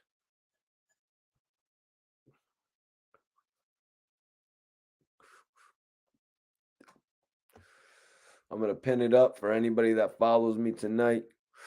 Just letting y'all know, if you want to get that exclusive follow back from Mikey T, the movie star, follow me on YouTube or Instagram, and I'll follow you guys back immediately. Yo, Twix, I appreciate you, man.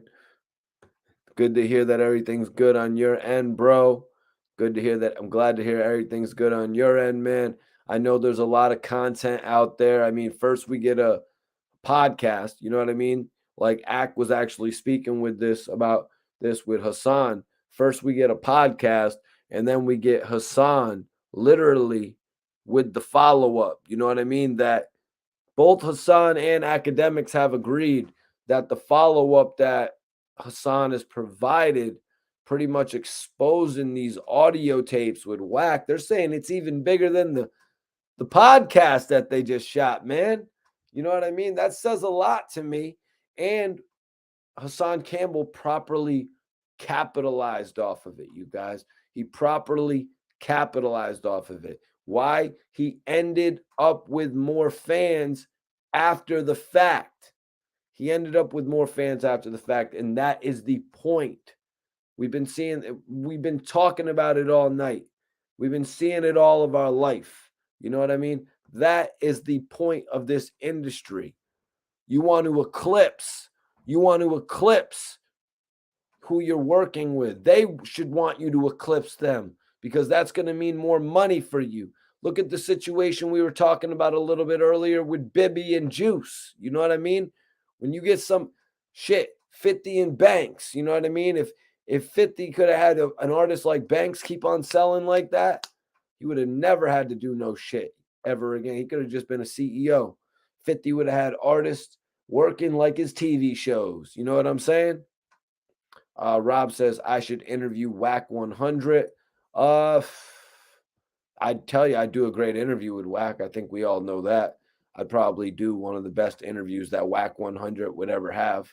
I think we all know that. You know what I mean? I'd really give it a few. When I do interviews, you guys, I usually give it a few days just to get everything together as far as what I want to talk about.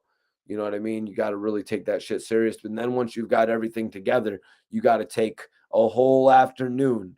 You're taking a literal, once you've got everything, all your topics down, I literally take a good 4 hours, 5 hours or I take like 3 to 4 hours, and then I get it all pretty much put in their columns of the questions, and then smoke break, and then I'm taking another at least 2 hours to get all the questions actually correct, making sure there's no typos, and then I'm making sure that everything is lining up perfect. So I take a lot of times with my time with my interviews, you guys.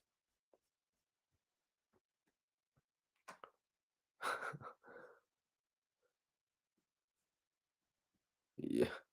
I hear you, Kill Bill. Fame, Banks said he wasn't lazy. He just didn't want to be famous. I don't know what interview you're actually referring to. I don't really know what interview you're actually referring to, but I hear what you're saying, bro. And we've seen it with other artists. In all genres of music. Sometimes that fame, you know what I mean? Sometimes that fame isn't everything that you wanted. Sometimes a lot of these guys are just like, I really just wanted to make music. I really just got in this game to make music. I really wasn't in this to get chased around the malls and not be able to have a life of my own. A lot of people end up feeling that way once they've made it to a certain level. They kind of just want to make the music, make the money, make the music, and make the money. You know, a lot of people are about their craft like that. Lloyd Banks's music just hit another level. You know what I mean? Lloyd Banks moved over 400,000 units first week in the United States. And I actually heard, you know what I mean? I actually heard 50 say in an interview that Lloyd Banks had sold 530,000 units first week. That must have been worldwide numbers. So it's crazy to me. Those numbers are absolutely insane to me for Lloyd Banks. I was a big Lloyd Banks guy back in the day. Not like saying I was into all of his punchlines or anything like that. You know what I mean? But I was into seeing where Lloyd Banks was going to go as an artist. You know what I mean? I was invested in a lot of these guys, because it was pretty much my generation. GT Ballin was epic. Ballin was epic. Let me think. Did Lloyd Banks have a better song than Ballin, you guys? Somebody say it in the chat. I know somebody will post something in a second. Did Lloyd Banks have a better song than Ballin? Let me think about this. Even though I think no, we can't give it to Karma. We're not going to give it to Karma. I'm not going to give it to On Fire. I'm not going to give it to Hands Up. I don't think I'm So Fly was better than Ballin'. I don't think Javier, I don't think I'm So High was better than, I'm sorry, I don't think I'm So High was better than Ballin'. You know what I mean? I don't think that, let me think. I don't think that Beamer, Benz, or Bentley, I don't think that Beamer, Benz, or Bentley was bigger than Ballin', you guys. Certainly wasn't. The album only moved about 50,000 for, no, that, what did that album move first week? 50,000, right? Smile, nope. Smile was not bigger. Smile was not bigger than Ballin'. Till the End featuring Nate Dogg. I'm not familiar with that song, bro. What song was that on? I was not familiar with the Lloyd Banks song with Nate Dogg other than the Warrior remix. Yup, Iceberg. That's crazy to think that Lloyd Banks doesn't have a bigger single than Jim Jones, but Jim Jones has never moved as much as Lloyd Banks' first week. Even Lloyd Banks' second album, the Rotten Apple album, actually moved more units than any of Jim Jones's albums first week. If you guys go check that out, I'm just saying that based on memory from, you know what I mean, looking up these album sales based over the years, what I remember. But that's kind of crazy to me. You know, Jim Jones, because people expected Jim Jones's album once he had come out with Ballin'. They expected his next mainstream album to go insane. The only problem was he lost everything he had going for him. You know, he kind of got caught up in the wave. You know what I mean? He kind of got caught up in the wave. No, no, no, no, no, no, no, no, nah. He kind of, what Gucci Man said, he got lost in the sauce. You know what I mean? You can't get lost in the sauce. Can you be born with the sauce? But you get lost with the sauce. You know what I mean? Some of us can get lost in the sauce. You know what I mean? Some of us ain't even going to be born with the sauce. You know what I mean? It really goes down to it. Some of us ain't even going to get no sauce. You know what I mean? But you can either be born with the sauce, you can end up getting the sauce, or maybe you won't get the sauce, but maybe at the end of it, you could actually go to college and get a little bit of sauce. Or sometimes you even, before you go to college, you get a little bit of sauce, and then you end up going to college with the sauce. You know what I mean? A little bit of trick sauce. You know what I'm saying? I'm just messing with you guys, man. We're off of that sauce talk. I don't know about that, man.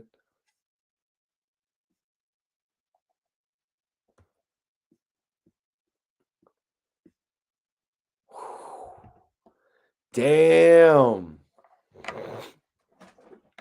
Damn, yo. Y'all is wild, man. Y'all is wild.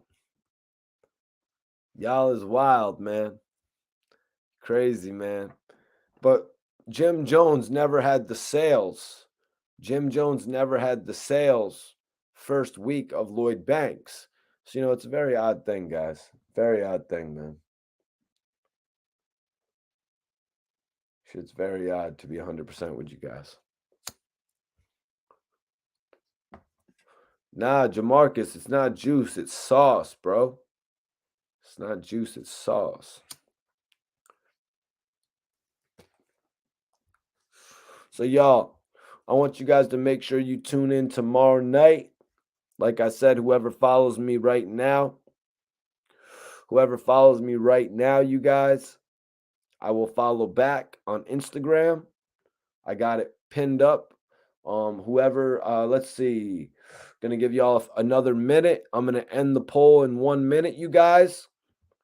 If you guys want to vote in the poll, you guys can vote in the poll right now. FMA makes a statement that I agree with. Lloyd Banks is a better MC than Jim Jones, hand down, though. I don't think we're really going against that thought, FMA. You know what I mean? Because of the fact that, Lloyd Banks has had better record sales overall than Jim Jones. I just don't think that he's had one single that probably sold more. Just an interesting note to point out, you know what I mean? Just an interesting conversation to have. That's why we talk about different shit like that here on the live podcast. Until I get the, in studio podcast, we got the live YouTube podcast, you know what I mean? But that live in studio podcast will happen in the future. Microphones mic'd up, one mic, you know what I'm saying? Probably actually we're gonna have two mics for the, you know what I mean, for the guest and all that type of shit.